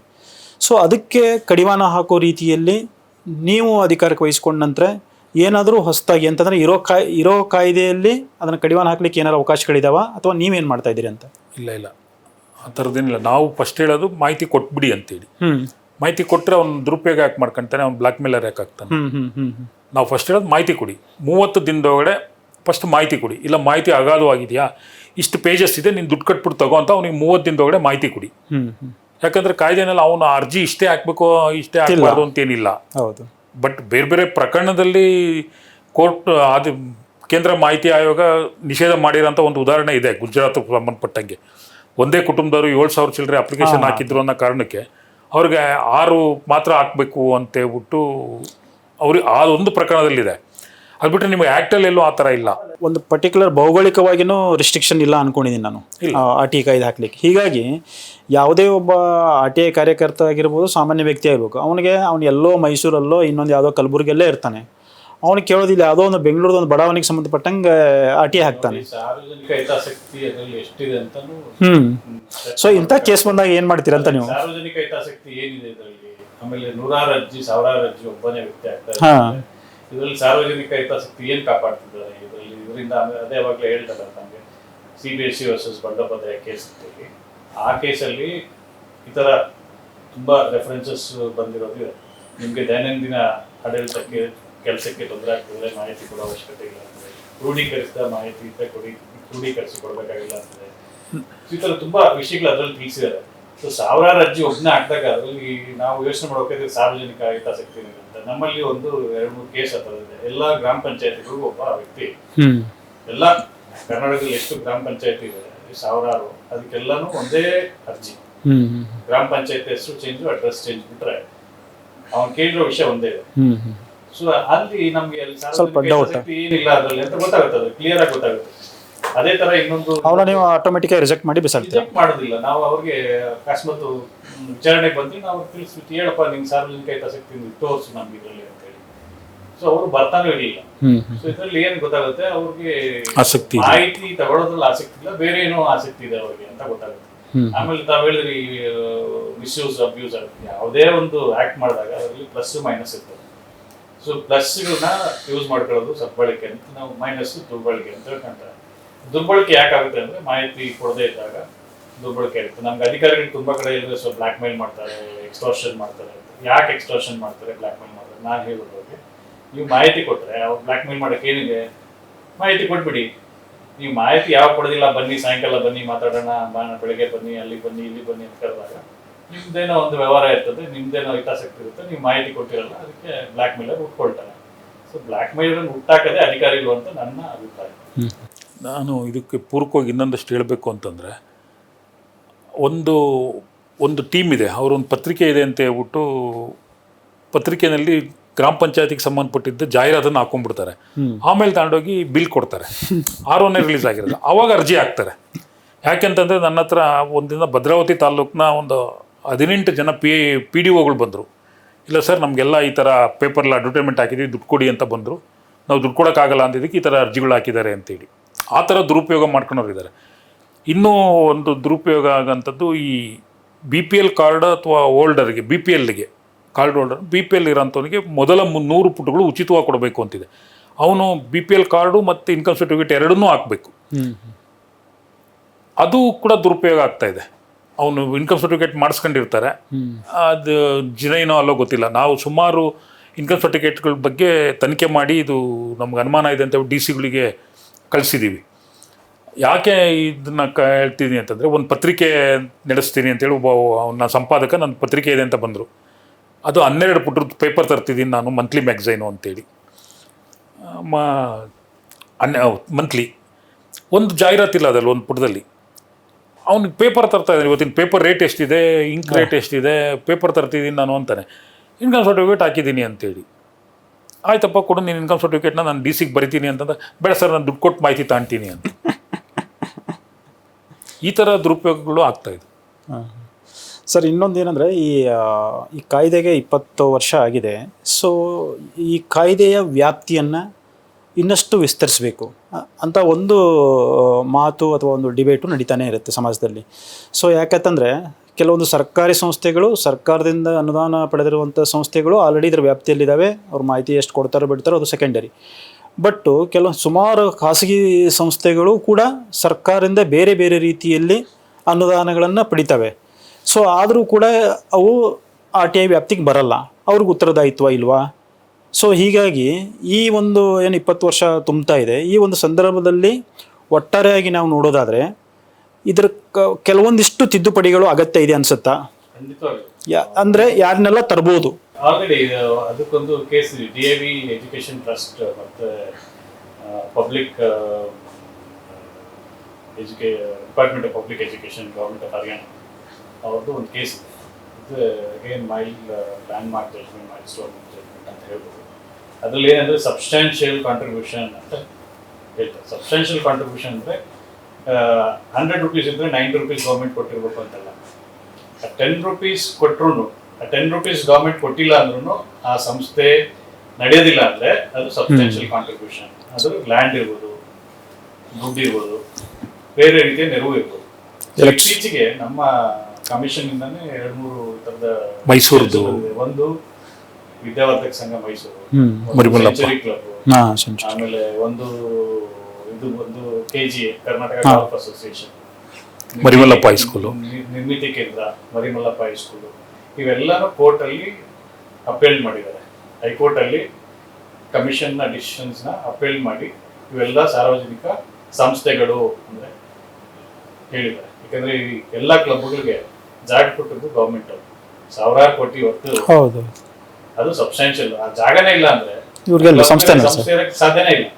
ಸೊ ಹಂಗಾಗಿ ಅದನ್ನ ಸರ್ಕಾರಿ ಪಬ್ಲಿಕ್ ಅಥಾರಿಟೀಸ್, ಸಾರ್ವಜನಿಕ ಸಂಸ್ಥೆಗಳು ಅಂತ ಹೇಳ್ಬಿಟ್ಟು ಡಿಕ್ಲೇರ್ ಮಾಡಿದ್ದಾರೆ. ಹೈಕೋರ್ಟ್ ಕೂಡ ಅದನ್ನ ಅಪೀಲ್ ಮಾಡಿದೆ. ಇನ್ನೊಂದು ಮಿಸ್ ಆಗಿರೋದು ಅಂದ್ರೆ ಕರ್ನಾಟಕ ಮಿಲ್ಕ್ ಫೆಡರೇಷನ್. ಹ್ಮ್ ಹ್ಮ್ ಸೊ ಇದು ನಾನು ಇತ್ತೀಚೆಗೆ ನನ್ನ ಹತ್ರ ಒಂದು 3 ಕೇಸ್ ಇದೆ. ಹ್ಮ್ ಅದರಲ್ಲಿ ನಾನು ಆಲ್ರೆಡಿ 2ರಲ್ಲಿ ಡಿಸಿಷನ್ ಮಾಡಿದ್ದೇನೆ. ಹ್ಮ್ ಏನಂದ್ರೆ ಇದು ಸರ್ಕಾರಿ ಸಂಸ್ಥೆನೇ ಇದೆ. ಇದು ಸರ್ಕಾರಿ ಸಂಸ್ಥೆಯಾಗಿ ಇರ್ತಿದೆ. ಮೊದಲು ಶುರು ಮಾಡಿದಾಗ ಕರ್ನಾಟಕ ಡೈರಿ ಡೆವಲಪ್ಮೆಂಟ್ ಕಾರ್ಪೊರೇಷನ್ ಅಂತೇಳಿ ಕಂಪನೀಸ್ ಆಕ್ಟ್ ಅಲ್ಲಿ ಒಂದು ಕಂಪನಿ ಶುರು ಮಾಡ್ತಾರೆ. ಇದು ಕಂಪನಿ, ಆ ಕಂಪನಿ ಮತ್ತು ಅದರ ಅಸೆಟ್ಸ್ ಅಂಡ್ ಲಯಬಿಲಿಟೀಸ್ ಏನೇನಿದೆ ಎಲ್ಲಾನು KMF ಗೆ 3 ಟೈರ್ ಸಿಸ್ಟಮ್ ಬಂದಾಗ ಡೈರಿ ಟ್ರಾನ್ಸ್ಫರ್ ಮಾಡ್ತಾರೆ. ಮತ್ತೆ ಅದಕ್ಕೆ ಮೊನೋಪೊಲಿ ಇದೆ, ಎಲ್ಲ ಇದೆ. ಮತ್ತೆ ಅರ್ಲಿಯರ್ ಕರ್ನಾಟಕ ಹೈಕೋರ್ಟ್ ಅಲ್ಲಿ ಪಾಂಡುರಂಗರಾವ್ ಕೇಸಲ್ಲಿ ಕ್ಲಿಯರ್ ಆಗಿ ಇದು ಸ್ಟೇಟ್ ಅಂತ ಆರ್ಟಿಕಲ್ 12ರಲ್ಲಿ ಕಾನ್ಸ್ಟಿಟ್ಯೂಷನ್ ಆಫ್ ಇಂಡಿಯಾದಲ್ಲಿ ಫಂಡಮೆಂಟಲ್ ರೈಟ್ ಸ್ಟೇಟ್ ಅಂತ ಹೇಳಿದ್ದಾರೆ. ಸೊ ಇದೆಲ್ಲ ಕಾರಣದಿಂದ ಇದು ತರಬೇಕು ಅಂತೇಳಿ ನಮ್ಮ ಉದ್ದೇಶ ಇದೆ. Already it's DV education trust case ಇದೆಯಲ್ಲ, ಕ್ಲಿಯರ್ಲಿ ಬೇಸ್ ಮಾಡಿದರೆ. ಅದಕ್ಕೆ ಮೊದಲು ಒಂದು ಕೇಸ್ ಇತ್ತು ತಲ್ಲಪುರಂ ಕೇಸ್ ಅಂತ ಹೇಳಿ. ಅದರಲ್ಲಿ ಅದು ಪ್ರೈವೇಟ್ ಕೋಆಪರೇಟಿವ್ ಸೊಸೈಟಿ ಇತ್ತು. ಅದ್ರ ಬೇಸಿಸ್ ಮೇಲೆ ಕೋಆಪರೇಟಿವ್ ಸೊಸೈಟಿ ಯಾವ್ದು ಬರೋದಿಲ್ಲ ಅಂತಿತ್ತು. ಬಟ್ ನಮ್ಮಲ್ಲಿ ಇವಾಗ APMCs ಬರ್ತದೆ, ಎಲ್ಲ ಬರ್ತದೆ. ಪ್ರೈಮರಿ ಇದು ಅಗ್ರಿಕಲ್ಚರ್ ಕೃಷಿ ಪತ್ತಿನ ಬ್ಯಾಂಕ್, ಕೃಷಿ ಪತ್ತಿನ ಸಹಕಾರ ಸಂಘ, ಒಂದು ಅಪೆಕ್ಸ್ ಬ್ಯಾಂಕ್ ಒಂದು ಸ್ವಲ್ಪ ಡೌಟ್ ಇದೆ, ಅದು ಸ್ವಲ್ಪ ನೋಡ್ಬೇಕಾಗಿದೆ. ಸೊ ಇನ್ನೊಂದು ಅಂದರೆ ನಾವು ಕೂಡ ಪತ್ರಕರ್ತರಾಗಿ ಚರ್ಚೆ ಮಾಡ್ತಾನೆ ಬಂದಿದ್ದೀವಿ. ಸೊ ಈ IT-BT ಸಂಸ್ಥೆಗಳೇನಿದಾವಲ್ವ, ಟೆಕ್ನಾಲಜಿ ಸಂಬಂಧಪಟ್ಟಂಗೆ ಸಾಫ್ಟ್ವೇರು, ಸೊ ಅವು ಕೂಡ ಹಲವಾರು ಸರ್ಕಾರಿ ಜಮೀನು, ಸರ್ಕಾರಿ ಸೌಲಭ್ಯಗಳನ್ನ ಬಳಸಿಕೊಂಡು ಕೋಟ್ಯಂತರ ರೂಪಾಯಿ ಆದಾಯ ಮಾಡ್ತಾರೆ, ಸಾವಿರಾರು ಜನಕ್ಕೆ ಉದ್ಯೋಗ ಕೊಡ್ತಾರೆ. ಅಲ್ಲೂ ಕೂಡ ಕನ್ನಡಿಗರಿಗೆ ಉದ್ಯೋಗದ ಪ್ರಾತಿನಿಧ್ಯ ಕೊಡಬೇಕನ್ನೋದು ನಡೀತಾನೆ ಇದೆ ಚರ್ಚೆ, ಅದು ಇನ್ನೂ ಇತ್ಯರ್ಥ ಆಗಿಲ್ಲ. ಸೊ ಆ ಸಂಸ್ಥೆಗಳು ಕೂಡ ಇದ್ರ ವ್ಯಾಪ್ತಿಗೆ ಬರಬೇಕಂತ ಅನಿಸುತ್ತಾ ನಿಮಗೆ? ಅಂದರೆ ಸರ್ಕಾರದಿಂದ ಸಬ್ಸ್ಟ್ಯಾನ್ಷಿಯಲ್ ಆಗಲೇ ಹೇಳ್ದಾಗಿರೋ ಯಾವುದೇ ಸಂಸ್ಥೆ ಆಗಿರಲಿ, ಅದಕ್ಕೆ ಯಾವುದೇ ಸಂಸ್ಥೆ ಆಗಲಿ ಅವ್ರು ಬರಬೇಕಾಗುತ್ತೆ. ಆದರೆ ಅಲ್ಲಿ ಏನಾಗಿದೆ, ಇದೊಂದಿದೆ ಎಲೆಕ್ಟ್ರಾನಿಕ್ ಸಿಟಿದೊಂದು, ಅಲ್ಲ ಒಬ್ಬ ಅರ್ಜಿ ಆಗ್ತಾನೆ ಇರ್ತಾನೆ ಅವ್ರದ್ದು ಅಸೋಸಿಯೇಷನ್ಗೆ. ಈಗ ಮೊನ್ನೆ ಮುಖ್ಯಮಂತ್ರಿಗಳು ಪತ್ರ ಬರೀತಾರೆ ವಿಪ್ರೋಗೆ. ಸೊ ಸಾರ್ವಜನಿಕ ಹಿತದೃಷ್ಟಿಯಿಂದ ತಾತ್ಕಾಲಿಕವಾಗಿ ನಿಮ್ಮ ರಸ್ತೆಯನ್ನು ಬಳಸಿಕೊಂಡು ಸಂಚಾರಕ್ಕೆ ಅವಕಾಶ ಮಾಡಿಕೊಡಿ ಅಂದರೆ ಅವರು ಇಲ್ಲ ಅಂತ ಸ್ಪಷ್ಟವಾಗಿ ಬರೆದ್ರು. ಹಾಗಾದರೆ ಆ ಸಂಸ್ಥೆ ಸರ್ಕಾರದಿಂದ ಯಾವುದೇ ಬೆನಿಫಿಟ್ ತಗೊಂಡೇ ಇಲ್ವಾ? ಇಲ್ಲ, ಆ ಥರ ಬರೋದು ಸಬ್ಸ್ಟ್ಯಾನ್ಷಿಯಲ್ ಕಾಂಟ್ರಿಬ್ಯೂಷನ್ ಅಂದರೆ ಸಂಸ್ಥೆ ಶುರು ಮಾಡೋದಕ್ಕೆ ಸಬ್ಸ್ಟ್ಯಾನ್ಷಿಯಲ್ ಕಾಂಟ್ರಿಬ್ಯೂಷನ್ ಅಂತ ಶುರು ನಾಟ್ ಫಾರ್ ದಿ ಇವರು ಆಲ್ರೆಡಿ ಬೇರೆ ಕಡೆ ಇದ್ದ ಕಂಪನಿಗಳು. ನಾವು ನಮ್ಮ ರಾಜ್ಯದಲ್ಲಿ ಉದ್ಯಮ ಶುರು ಮಾಡಬೇಕು ಅಂತ ಹೇಳಿ IT ನಾವೇ ಆಹ್ವಾನ ಕೊಟ್ಟು ಕರೆದಿರ್ತೀವಿ. ಆಹ್ವಾನಿಸಿ ಅವರಿಗೆ ನಿಮಗೆ ಭೂಮಿನ ಇಷ್ಟರಲ್ಲಿ ಕೊಡ್ತೀವಿ, ನಿಮಗೆ ಟ್ಯಾಕ್ಸ್ ಕನ್ಸೆಷನ್ ಕೊಡ್ತೀವಿ, ಅದು ಕೊಡ್ತೀವಿ, ಇದು ಕೊಡ್ತೀವಿ, ಈಸ್ ಆಫ್ ಬಿಸ್ನೆಸ್ ಮಾಡ್ತೀವಿ ಅಂತ ಹೇಳಿ ನಮಗೆ ಉದ್ಯೋಗ ಸೃಷ್ಟಿ ಮಾಡಿಕೊಡಿ, ನಮ್ಮ ಎಕಾನಮಿ ಕಾಂಟ್ರಿಬ್ಯೂಷನ್ ಮಾಡಿ ಅಂತ ಹೇಳಿ. Already they are paying enough and more tax. ಇದು ಬಿಸ್ನೆಸ್, ಪ್ಯೂರ್ ಬಿಸ್ನೆಸ್. ಸೊ ಇದರಲ್ಲಿ ಸಾರ್ವಜನಿಕ ಹಿತಾಸಕ್ತಿ ಅವರ business interest is the main business interest ಅಷ್ಟೇ ಬಿಟ್ಟರೆ ಸಾರ್ವಜನಿಕ ಹಿತಾಸಕ್ತಿ ಅವರೇನು ಎಲ್ಲ ಈ ಕೆಲಸ ಇಲ್ಲಪ್ಪ, ಕೆಲಸ ಕೊಡಬೇಕು ಅಂತೇಳಿ ಇವ್ರು ಕೊಡ್ಬೇಕು ಅವ್ರು ಕೊಡಬೇಕು ಅಂತೇಳಿ ಸರ್ಕಾರಿ ಸಂಸ್ಥೆಗಳ ತರ ಕೆಲಸ ಮಾಡ್ತಿಲ್ಲ. ಆಮೇಲೆ ಅವ್ರಿಗೆ ಕರೆದು ನಾವೇ ಜಾಗ ಕೊಟ್ಟಿದ್ದೀವಿ, ಕನ್ಸೆಷನ್ ರೇಟಲ್ಲಿ ಕೊಟ್ಟಿದ್ದೀವಿ. ಕೆಲವರು ಅಪ್ಲೈ ಮಾಡ್ಕೊಂಡಿರ್ತಾರೆ, ಬಟ್ ನಾವೇ ಕೊಟ್ಟಿದ್ದೀವಿ. ದೊಡ್ಡ ಕಂಪ್ನಿಗಳಪ್ಪ ಬರಲಿ, ನಮ್ಮ ರಾಜ್ಯಕ್ಕೆ ಒಳ್ಳೆ ಬರ್ತದೆ, ಟರ್ನ್ ಓವರ್ ಟ್ಯಾಕ್ಸ್ ಬರ್ತದೆ. ಇವತ್ತು ನಮ್ಮ ಕರ್ನಾಟಕದಲ್ಲಿ ಬೆಂಗಳೂರಲ್ಲಿ ಅದರಲ್ಲೂ highest taxpayers are IT companies. So obviously it is a private property. So ಹಂಗಾಗಿ ಅದು ಸ್ವಲ್ಪ ಕಷ್ಟ ತರೋದು. ಇನ್ನೊಂದು ಈ RTI ಕಾಯ್ದೆಯ ಪ್ರಸ್ತುತತೆ ಬಗ್ಗೆ ನಾವು ಚರ್ಚೆ ಮಾಡೋದಾದರೆ, ಹಿಂದೆ ಮನಮೋಹನ್ ಸಿಂಗ್ ಸರ್ಕಾರ ಈ ಕಾಯ್ದೆನ ರೂಪಿಸಿ ಜಾರಿಗೆ ತಂತು ಬೇರೆ ವಿಚಾರ. ಆದರೆ ನಂತರ ಬೇರೆ ಬೇರೆ ಸರ್ಕಾರಗಳ ಬಂದಿದ್ದಾವೆ, ಸರ್ಕಾರ ನಡೀತಾ ಇದೆ. ಸೊ ಇಂಥ ಸಂದರ್ಭದಲ್ಲಿ ಕೋವಿಡ್ ಅಂತ ಸಂದರ್ಭದಲ್ಲಿ RTI ಕಾಯ್ದೆ ತುಂಬ ವೀಕ್ನೆಸ್ ತುಂಬ ಎಕ್ಸ್ಪೋಸ್ ಆಯಿತು. ಸೊ ಆವಾಗ ಪಾರದರ್ಶಕತೆ ತುಂಬ ಅಗತ್ಯ ಇತ್ತು. ಕೋವಿಡ್ ಅಂತ ಸಂದರ್ಭದಲ್ಲಿ ಸರ್ಕಾರಗಳು ಅವರ ಸ್ವಯಂ ವಿವೇಚನೆಗೆ ಬಳಸಿಕೊಂಡು ಯಾವುದೇ ಲೆಕ್ಕಾಚಾರ ಇಲ್ಲದೆ ಬೇಕಾಬಿಟ್ಟಿಯಾಗಿ ನಾವು ಉದ್ದೇಶ ಹೇಳ್ತಾ ಇರೋದೇನೆಂದರೆ ಸಾರ್ವಜನಿಕರ ಜೀವ ಕಾಪಾಡಬೇಕು ಅನ್ನೋ ಉದ್ದೇಶದಿಂದ ಬೇಕಾಬಿಟ್ಟಿಯಾಗಿ ಖರ್ಚು ಮಾಡಿದರು. ಆ ಸಂದರ್ಭದಲ್ಲಿ PM ಕೇರಿಂದ ಮಾಹಿತಿ ಕೊಡಿ, ಎಲ್ಲೆಲ್ಲಿ ಖರ್ಚು ಮಾಡಿದ್ರಿ, ಏನು ಮಾಡಿದ್ರಿ, ಎಷ್ಟು ದುಡ್ಡು ಬಂತು ಅಂದರೆ ಲೆಕ್ಕ ಕೊಡಲಿಲ್ಲ. ಸೊ ಆವಾಗ ಅನಿಸಿದ್ದಂದರೆ, so when it is needed there was no information. So ಆವಾಗ ಈ ಕಾಯ್ದೆ ಅಂದರೆ ಸಣ್ಣ ಪುಟ್ಟ ಇಲ್ಲೇ ಜಿಲ್ಲಾ ಪಂಚಾಯತ್ ಲೆವೆಲಲ್ಲಿ ಅಥವಾ ಗ್ರಾಮ ಪಂಚಾಯತ್ ಲೆವೆಲಲ್ಲಿ ಅನ್ನೋ ಥರ ಆಗಿಬಿಡ್ತು.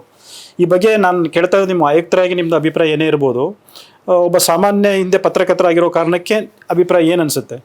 PM ಕೇರ್ ಫಂಡ್ ಬಗ್ಗೆ ತಾವು ಹೇಳ್ತಾ ಇದ್ದೀರಿ. ಅದು ಕೂಡ ಸೆಂಟ್ರಲ್ ಗೌರ್ಮೆಂಟ್ದೇ ಆಗಿರೋದ್ರಿಂದ ಮಾಹಿತಿ ಹಕ್ಕು ಅಡಿನಲ್ಲಿ ಅದನ್ನು ಮಾಹಿತಿಯನ್ನು ಕೊಡಬೇಕಾಗಿತ್ತು, ಕೊಡದೇ ಇರೋದು ತಪ್ಪೋದು. ಅದು ಆದರೆ ಕೇಂದ್ರ ಮಾಹಿತಿ ಆಯೋಗದ ವ್ಯಾಪ್ತಿಗೊಳಪಡುತ್ತೆ. ಆಮೇಲೆ ಈ ಹಿಂದೆ ಕೂಡ 2013 ಕಾಣುತ್ತೆ ಒಂದು ತಿದ್ದುಪಡಿ ಆಯಿತು, ಇದೇ ಮಾಡಿ ರಾಜಕೀಯ ಪಕ್ಷಗಳನ್ನು ಕಂಪ್ಲೀಟಾಗಿ ಇದರಿಂದ ಆಚೆ ಇತ್ತು. ಸೊ ಅವ್ರದ್ದು ಕೂಡ ಉತ್ತರದಾಯಿತ್ವ ಇದ್ದೇ ಇರುತ್ತೆ. ಯಾಕಂದ್ರೆ ಒಂದು ರಾಜಕೀಯ ಪಕ್ಷ ಅಂದ್ರೆ it runs on government. So directly ಇಲ್ಲ ಹೋದ್ರೂ indirectly it is benefited by the government. So ಈ ಬಗ್ಗೆನೂ ಕೂಡ ಸಾರ್ವಜನಿಕರಲ್ಲಿ ಹಲವಾರು ಚರ್ಚೆಗಳಾಗ್ತಾ ಇರ್ತವೆ. ಬಟ್ ಪಕ್ಷಗಳು ಅಷ್ಟೇ ಅಲ್ಲ, ಇತ್ತೀಚೆಗೆ ತಾವು ಗಮನಿಸಿದ್ರೆ BCCI BCCI ನೋಡಿ ಕ್ರಿಕೆಟ್ ಬಾಡಿ ಅವ್ರಿಗೋಸ್ಕರ RTI ಆಕ್ಟ್ ಒಂದು ಸೆಕ್ಷನ್ ಅಮೆಂಡ್ ಮಾಡಿ ಇದು ಫೈನಾನ್ಷಿಯಲ್ ಫಂಡಿಂಗ್ ಇಲ್ಲ ಅಂದ್ರೆ ಸರ್ಕಾರದಿಂದ ಅವರು ಎಕ್ಸೆಂಪ್ಟೆಡ್ ಅಂತ ದಟ್ ಈಸ್ ಅ ಬಿಗ್ ಇದು ಅದು ಎಂಥ ದೊಡ್ಡ ಎಕ್ಸೆಂಪ್ಟೆಡ್ ಅವ್ರಿಗೋಸ್ಕರ ಅದನ್ನ ಚೇಂಜ್ ಮಾಡಿದ್ದಾರೆ. ಆ ಥರದ್ದೆಲ್ಲ ಆಗ್ತಾ ಇರುತ್ತೆ. ಬಟ್ ನಮ್ಮಲ್ಲಿ ಜುಡಿಷಿಯಲ್ ರಿವ್ಯೂ ಸಿಸ್ಟಮ್ ತುಂಬಾ ಸ್ಟ್ರಾಂಗ್ ಆಗಿದೆ. ಕೋರ್ಟ್ಸ್ ಇದಾವೆ. ಕೋರ್ಟ್ಸ್ ಇಂದ ತುಂಬಾ ಯಾವ್ದಾವ್ದು ಮಾಹಿತಿ ಮೊದಲು ಕೊಡ್ತಾ ಇರಲಿಲ್ಲ. ಈ ಕೋರ್ಟ್ಸ್ ಇಂದ ಕೊಡೋದಕ್ಕೆ ಅಂದ್ರೆ ನಾವು ಸ್ಟ್ರಿಕ್ಟ್ ಆಗಿ ಮಾಹಿತಿ ಹಕ್ಕಲ್ಲಿ ಏನಂದ್ರೆ RTI ಆಕ್ಟ್ ಪ್ರಕಾರ ಹೋಗ್ತೇವೆ. So further interpretation of the RTI act ನಾವು ಮಾಡೋಕ್ಕಾಗಲ್ಲ, ಕಾಂಪಿಟೆಂಟ್. ಅದಕ್ಕೆ ಸಂಬಂಧಪಟ್ಟ ಕೋರ್ಟ್ಗಳಿದೆ, ಹೈಕೋರ್ಟ್ ಇರ್ಬೋದು, ಸುಪ್ರೀಂ ಕೋರ್ಟ್ ಇರ್ಬೋದು ಇದೆ. ಮತ್ತೆ ಗೌರ್ಮೆಂಟ್ ಲೆವೆಲಲ್ಲಿ, ಪಾರ್ಲಿಮೆಂಟ್ ಲೆವೆಲಲ್ಲಿ, ಗೌರ್ಮೆಂಟ್ ಲೆವೆಲ್ ಅಂದರೆ ಪಾರ್ಲಿಮೆಂಟ್ ಸೆಂಟ್ರಲ್ ಗೌರ್ಮೆಂಟ್ ಆಗ್ತಾ ಇರೋದ್ರಿಂದ ಸೆಂಟ್ರಲ್ ಗೌರ್ಮೆಂಟಲ್ಲಿ ಅದಕ್ಕೆ ಸಂಬಂಧಪಟ್ಟ ತಿದ್ದುಪಡಿಗಳನ್ನೆಲ್ಲ ಅವ್ರು ಮಾಡಬೇಕಾಗುತ್ತೆ. ರಾಜ್ಯ ಸರ್ಕಾರ ಮಟ್ಟದಲ್ಲಿ ನಾವು ರೂಲ್ಸ್ ಅಷ್ಟೇ ಮಾಡ್ಬೋದು, ಬಿಟ್ಟರೆ ಬೇರೇನು ಮಾಡೋಕ್ಕೆ ಅವಕಾಶ ಇಲ್ಲ. ಸೊ ಇವಾಗ ನಮ್ಮ ಇದು ನೀವು ವೀಕ್ನೆಸ್ ಬಗ್ಗೆ ಹೇಳ್ತಿರಲಿಲ್ಲ, ವೀಕ್ ಮಾಡ್ತಾ ಇದ್ದಾರೆ ಅಂತ. Over A period of time, ಯಾಕಂದ್ರೆ ಮಾಹಿತಿ ಕೊಡಬಾರ್ದು ಅನ್ನೋದೇ ಅಧಿಕಾರಿಗಳಿಗೆ ಟ್ರೈನಿಂಗ್ ಇರೋದು. 1923 ಅಫಿಷಿಯಲ್ ಸೀಕ್ರೆಟ್ ಆಕ್ಟ್, ಎಲ್ಲ ಸೀಕ್ರೆಟ್ ನಮ್ಮಲ್ಲಿ ಆ ಕಾಯ್ದೆ ಇದ್ರೆ ಅಂತೂ ಮುಗಿದೋಗಿತ್ತು ಇವಾಗ ಅದು. ಸೊ ಹಂಗಾಗಿ ಇದು ಕೊಡಬಾರ್ದು ಅಂತ ಅವ್ರು ಟ್ರೈನಿಂಗ್ ಆಗಿರ್ತಾರೆ. ನಾವು ಯಾಕೆ ಕೊಡಬಾರ್ದು ಅಂತ ನಮ್ಗೆ ಟ್ರೈನಿಂಗ್ ಆಗಿರೋದು, ಪತ್ರಕರ್ತರಾಗಿ ನಿಮ್ಗೆ ಎಲ್ಲರಿಗೂ. ಸೊ ಆ ಥರ ಆಗಿರೋದ್ರಿಂದ ನಾವು ಯಾಕೆ ಕೊಡಬಾರ್ದು ಅಂತ ಕೇಳ್ತೀವಿ. ಸೊ ಈ ಕೋವಿಡ್ ಬಗ್ಗೆ ರಾಜ್ಯದಲ್ಲಿ ನೀವು ಕೇಳಿದ್ರೆ ಅವ್ರದ್ದು ಡಿಸಿಷನ್ಸ್ ಆಗಿದೆ, ಮನಿ ಸ್ಪೆಂಡ್ ಮಾಡಿದ್ದಾರೆ, ಅವ್ರ ದುಡ್ಡು ಹಣಕಾಸು ಖರ್ಚು ಮಾಡಿದ್ದಾರೆ, ಸಿಕ್ಕಾಪಟ್ಟೆ ಖರ್ಚು ಮಾಡಿದ್ದಾರೆ.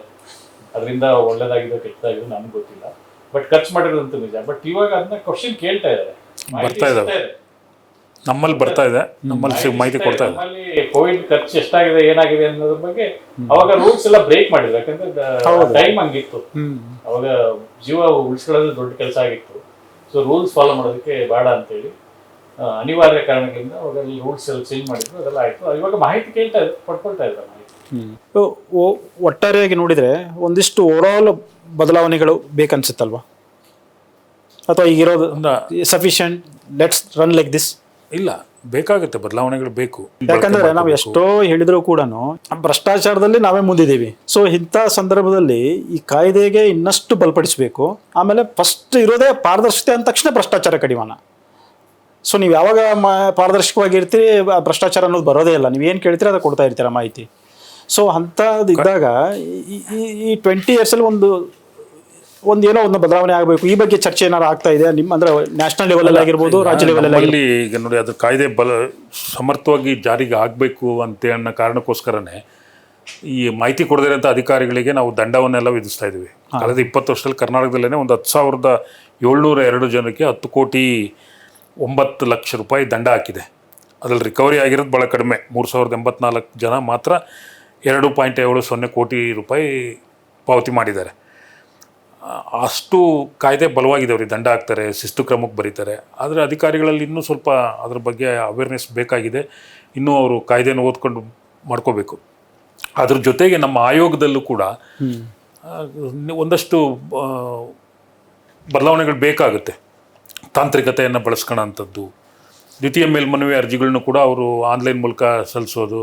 ಅದೇ ಇಂದಿನ ಈ social media, digital media revolution ಅಲ್ಲಿ ಅದು ಹೇಗೆ ಇಕ್ವಿಪ್ ಆಗ್ತಾ ಇದ್ದೀರಂತ ಆಯೋಗ ಬೇಕಾಗಿದೆ. ಇನ್ನು ನಾವು ಅದಕ್ಕೆ ಒಂದು ಡ್ಯಾಶ್ಬೋರ್ಡ್ ಮಾಡೋದ್ರ ಬಗ್ಗೆ ಒಂದು ಪ್ರಪೋಸಲ್ ಅನ್ನು ಕೊಟ್ಟಿದ್ದೀವಿ. ಆ ಥರದ್ದು ಇನ್ನೂ ಬೇರೆ ಬೇರೆ ನನಗೆ ಗೊತ್ತಿರೋ ಜಿಲ್ಲಾ ಮಟ್ಟಕ್ಕೆ ಹೋಗ್ಬೇಕು. ಈಗ ಅವೇರ್ನೆಸ್ ಕ್ಯಾಂಪ್ಗಳು ಮಾಡ್ತಾ ಇದ್ವಿ, ನಾವು ಅಲ್ಲೇ ಹೋಗ್ಬಿಟ್ಟು ವಿಚಾರಣೆ ಮಾಡುವಂಥದ್ದು, ಈ ಥರದ್ದೆಲ್ಲ ಒಂದು ಬದಲಾವಣೆಗಳು ಬೇಕಾಗಿದೆ. ನನಗೆ ಗೊತ್ತಿರೋ ಪ್ರಕಾರ ಇವನ್ ಸಿಬ್ಬಂದಿ ಕೊರತೆ ಕೂಡ ಇದೆ. ಸಿಬ್ಬಂದಿ ಕೊರತೆ ಇದೆ ಅಲ್ಲಿ. ಹೊತ್ತು 132 ಶಾಂಕ್ಷನ್ ಪೋಸ್ಟ್ ಇರೋದು. ಶಾಂಕ್ಷನ್ ಪೋಸ್ಟ್ ಅಲ್ಲಿ ಒಂದು 6 ಜನ ಮಾತ್ರ ಸರ್ಕಾರಿ ನೌಕರರುಗಳಿದ್ದಾರೆ. ಇನ್ನು ಉಳಿದವರೆಲ್ಲರೂ ಔಟ್ಸೋರ್ಸ್ ಎಂಪ್ಲಾಯ್ಸ್. ಅವರಿಂದನೇ ಇವತ್ತು ಆಯೋಗ ನಡೀತಾ ಇದೆ. ಔಟ್ಸೋರ್ಸ್ ಎಂಪ್ಲಾಯ್ಸ್ 10 ವರ್ಷ 18 ವರ್ಷ 20 ಯಾಕಂದ್ರೆ ವರ್ಷದಿಂದ ನಿಮ್ಮ ಆಯೋಗ ತುಂಬಾ ಕೆಲಸ ಸ್ಟ್ರಾಂಗ್ ಆಗಿಲ್ಲ ಮಾಡ್ತಿರೋದು. ಅಂತಂದ್ರೆ ನೀವೆಲ್ಲೋ ಡಿಸ್ಟಿಕ್ ಅಲ್ಲಿ ಅದು ಹೋಗ್ಬೇಕು, ಇನ್ನೊಂದ್ strong ಮಾಡ್ಬೇಕು, ಆಗ್ಬೇಕಾಗಿದೆ. ಸರ್ಕಾರ ಆ ಆಮೇಲೆ ಕಡೆ ಗಮನ ಮಾಹಿತಿ ನೀವು ಹರಿಸ್ಬೇಕು. ಸಂಗ್ರಹ ಮಾಡಬೇಕು, ನೀವು ಅವ್ರ ಬಗ್ಗೆ ಇನ್ಫಾರ್ಮೇಶನ್ ತೆಗಿಬೇಕು. ಸೊ ಒಂದಿಷ್ಟು ಸಿಬ್ಬಂದಿ ಬೇಕಾಗತ್ತೆ. ಬೇಕು ಅವ್ರಿಗೆ, ಅವ್ರನ್ನ ಎಕ್ವಿಪ್ ಮಾಡಬೇಕು, ಅವ್ರಿಗೆ ತರಬೇತಿಗಳು ಬೇಕು, ಅವ್ರಿಗೆ ಈ ಒಂದಷ್ಟು ಬಗ್ಗೆ ಸೌಲಭ್ಯಗಳು ಏನಾದ್ರು ಬೇಕು.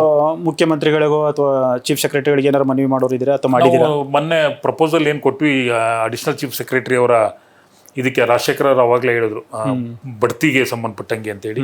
ಇವನ್ ನಾವು ಅದರೊಳಗೆ ಬರೆದಿದ್ದು KPSC ನೇಮಕಾತಿಗಳ ಸಂದರ್ಭದಲ್ಲೂ RTI ಒಂದು ಸಬ್ಜೆಕ್ಟ್ ಇಡಿ ಅಂತಾನೆ ಬರೆದಿದ್ವಿ. KPSC ಅಥವಾ ಇನ್ಯಾವುದೇ ಮೂಲದಿಂದ ಸರ್ಕಾರಕ್ಕೆ ನೇಮಕಾತಿ ಆಗುವಂಥದ್ದಕ್ಕೆ ಅಲ್ಲಿಗೆ ಸಿಬ್ಬಂದಿ ಸಮಸ್ಯೆಗಳ ಬಗ್ಗೆನೂ ನಾವು ಪ್ರಪೋಸಲ್ ಕೊಟ್ಟಿದ್ದೀವಿ. ಸರ್ಕಾರ ಗಮನ ಹರಿಸ್ಬೇಕಾಗಿದೆ. ಆಮೇಲೆ ಇನ್ನೊಂದು ಸರ್ಕಾರ ಆಲೋಚನೆ ಮಾಡ್ತಿರೋಂಥದ್ದು ಈ ದರಗಳು. ಒಂದು ಪೇಜಿಗೆ ಏನಿದೆ ಈಗ ₹2 ಇದೆ, ₹10 ಅರ್ಜಿಗಿದೆ. ವಿಜಯ್ ಭಾಸ್ಕರ್ ಅವರ ಅಧ್ಯಕ್ಷತೆಯಲ್ಲಿ ನಡೆದಂಥ ಆಡಳಿತ ಸುಧಾರಣಾ ಆಯೋಗ ಒಂದಷ್ಟು ಶಿಫಾರಸುಗಳನ್ನ ಮಾಡಿದೆ, ದರಗಳನ್ನ ಜಾಸ್ತಿ ಮಾಡಬೇಕು ಹಾಗೆ ಅಂತೇಳಿ. ಅದ್ರ ಬಗ್ಗೆ ಕೂಡ ಅವ್ರು ಚರ್ಚೆ ಮಾಡಿದ್ದಾರೆ, ಯಾರು ACS ಅಧ್ಯಕ್ಷತೆ ಕಮಿಟಿ. ಬಟ್ ಇನ್ನೂ ಸರ್ಕಾರ ಅದ್ರ ಬಗ್ಗೆ ಯಾವುದೇ ತೀರ್ಮಾನ ತಗೊಂಡಿಲ್ಲ.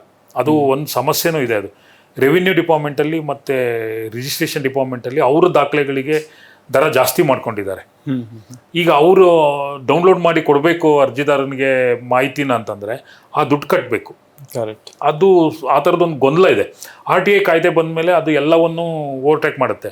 ಅವರು ₹2ನಲ್ಲೇ ಕೊಡಬೇಕಾಗುತ್ತೆ RTI ಕಾಯ್ದೆ ಇದ್ರ ಪ್ರಕಾರ. ಆ ಥರದ್ದೊಂದು ತೀರ್ಮಾನ ಸರ್ಕಾರ ಮಾಡಬೇಕಾಗಿದೆ. ಈ ಥರದ್ದೆಲ್ಲ ಒಂದಷ್ಟು ಸಮಸ್ಯೆಗಳು ಸರ್ಕಾರ ಗಮನಕ್ಕೆ ತಂದಿದ್ದೀವಿ. ಸೊ ಈ ನೀವು ಶಿಕ್ಷೆ ಪ್ರಮಾಣ ಹೇಳಿದ್ರಿ, ಈಗ ಶಿಕ್ಷೆ ಕೆಲವರಿಗೆ ಶಿಕ್ಷೆ ಆಗಿದೆ ಅಂತೆಲ್ಲ. ಶಿಕ್ಷೆ ಅಂದ್ರೆ ದಂಡ ಅದೇ ಈ ತರ ಆಗಿರೋ ಕಾರಣಕ್ಕೆ ಅಟ್ಲೀಸ್ಟ್ ಸ್ವಲ್ಪ ಆದ್ರೂ ಜಾಗೃತಿ ಮೂಡಿದೆ ಅಂದ್ರೆ ಈ ಡಿಪಾರ್ಟ್ಮೆಂಟ್, ಸರ್ಕಾರಿ ಡಿಪಾರ್ಟ್ಮೆಂಟ್ಗಳಲ್ಲಿ ನಾವು ಫೈಲ್ ಮೇಂಟೈನ್ ಮಾಡಬೇಕು, ಮಾಹಿತಿ ಮೇಂಟೈನ್ ಮಾಡಬೇಕು ಅನ್ನೋದೊಂದಿದೆಯಾ? ಮೂಡಿದೆ. ಯಾಕಂದ್ರೆ ನಾವು ಬಂದಂತ ಆರಂಭದ ದಿನಗಳಲ್ಲೂ, ನಾವು ವಿಚಾರಣೆಗಳನ್ನ ಆರಂಭ ಮಾಡಿದ ದಿನಗಳಲ್ಲೂ ಈಗೂ ನೋಡಿದ್ರೆ ಮಾಹಿತಿ ಕೊಡುವಂಥದ್ದು ಅಥವಾ ಸೂಕ್ತ ಹಿಂಬರ ಕೊಡುವಂಥದ್ದು ಅಧಿಕಾರಿಗಳು ಫಸ್ಟು ಈ ವಿಚಾರಣೆಗೆ ಬರ್ತಾ ಇರಲಿಲ್ಲ. ಅವ್ರಿಗೆ ಬರೋಂಥ ಸಂಖ್ಯೆ ಜಾಸ್ತಿ ಆಗಿರೋದು. ಯಾಕೆಂದರೆ ನಾವು ಹೈಯರ್ ಅಥಾರಿಟೀಸಿಗೂ ಮೆನ್ಷನ್ ಬರಿತೀವಿ, ನೀವಂತೂ ಗೈರು ಹಾಜರಾಗಿದ್ದಾರೆ ಹಾಗೆ ಅಂತ ಹೇಳ್ಬಿಟ್ಟು. ಅದು ಒಂದಷ್ಟು ಆ ಇಲಾಖೆಗಳಲ್ಲಿ ಆದೇಶಗಳೇ ಆಗಿದೆ.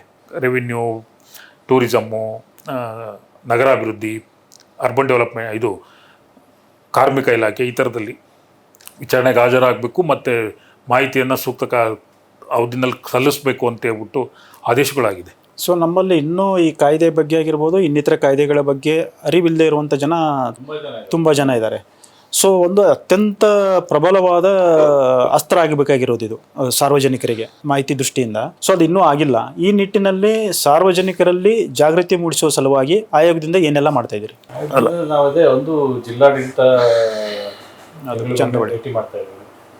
ಆಮೇಲೆ ಅಲ್ಲಿ ಸಾರ್ವಜನಿಕ ಭೇಟಿ ಮಾಡಿ ಅವ್ರಿಗೆ ಏನೇನು ತೊಂದರೆ ಇದೆ, ಅವ್ರಿಗೆ ಏನು ಮಾಹಿತಿ ಕೊರತೆ ಇದೆ ಅದ್ರ ಬಗ್ಗೆ ತಿಳಿಸ್ತಾ ಇದ್ದೀವಿ.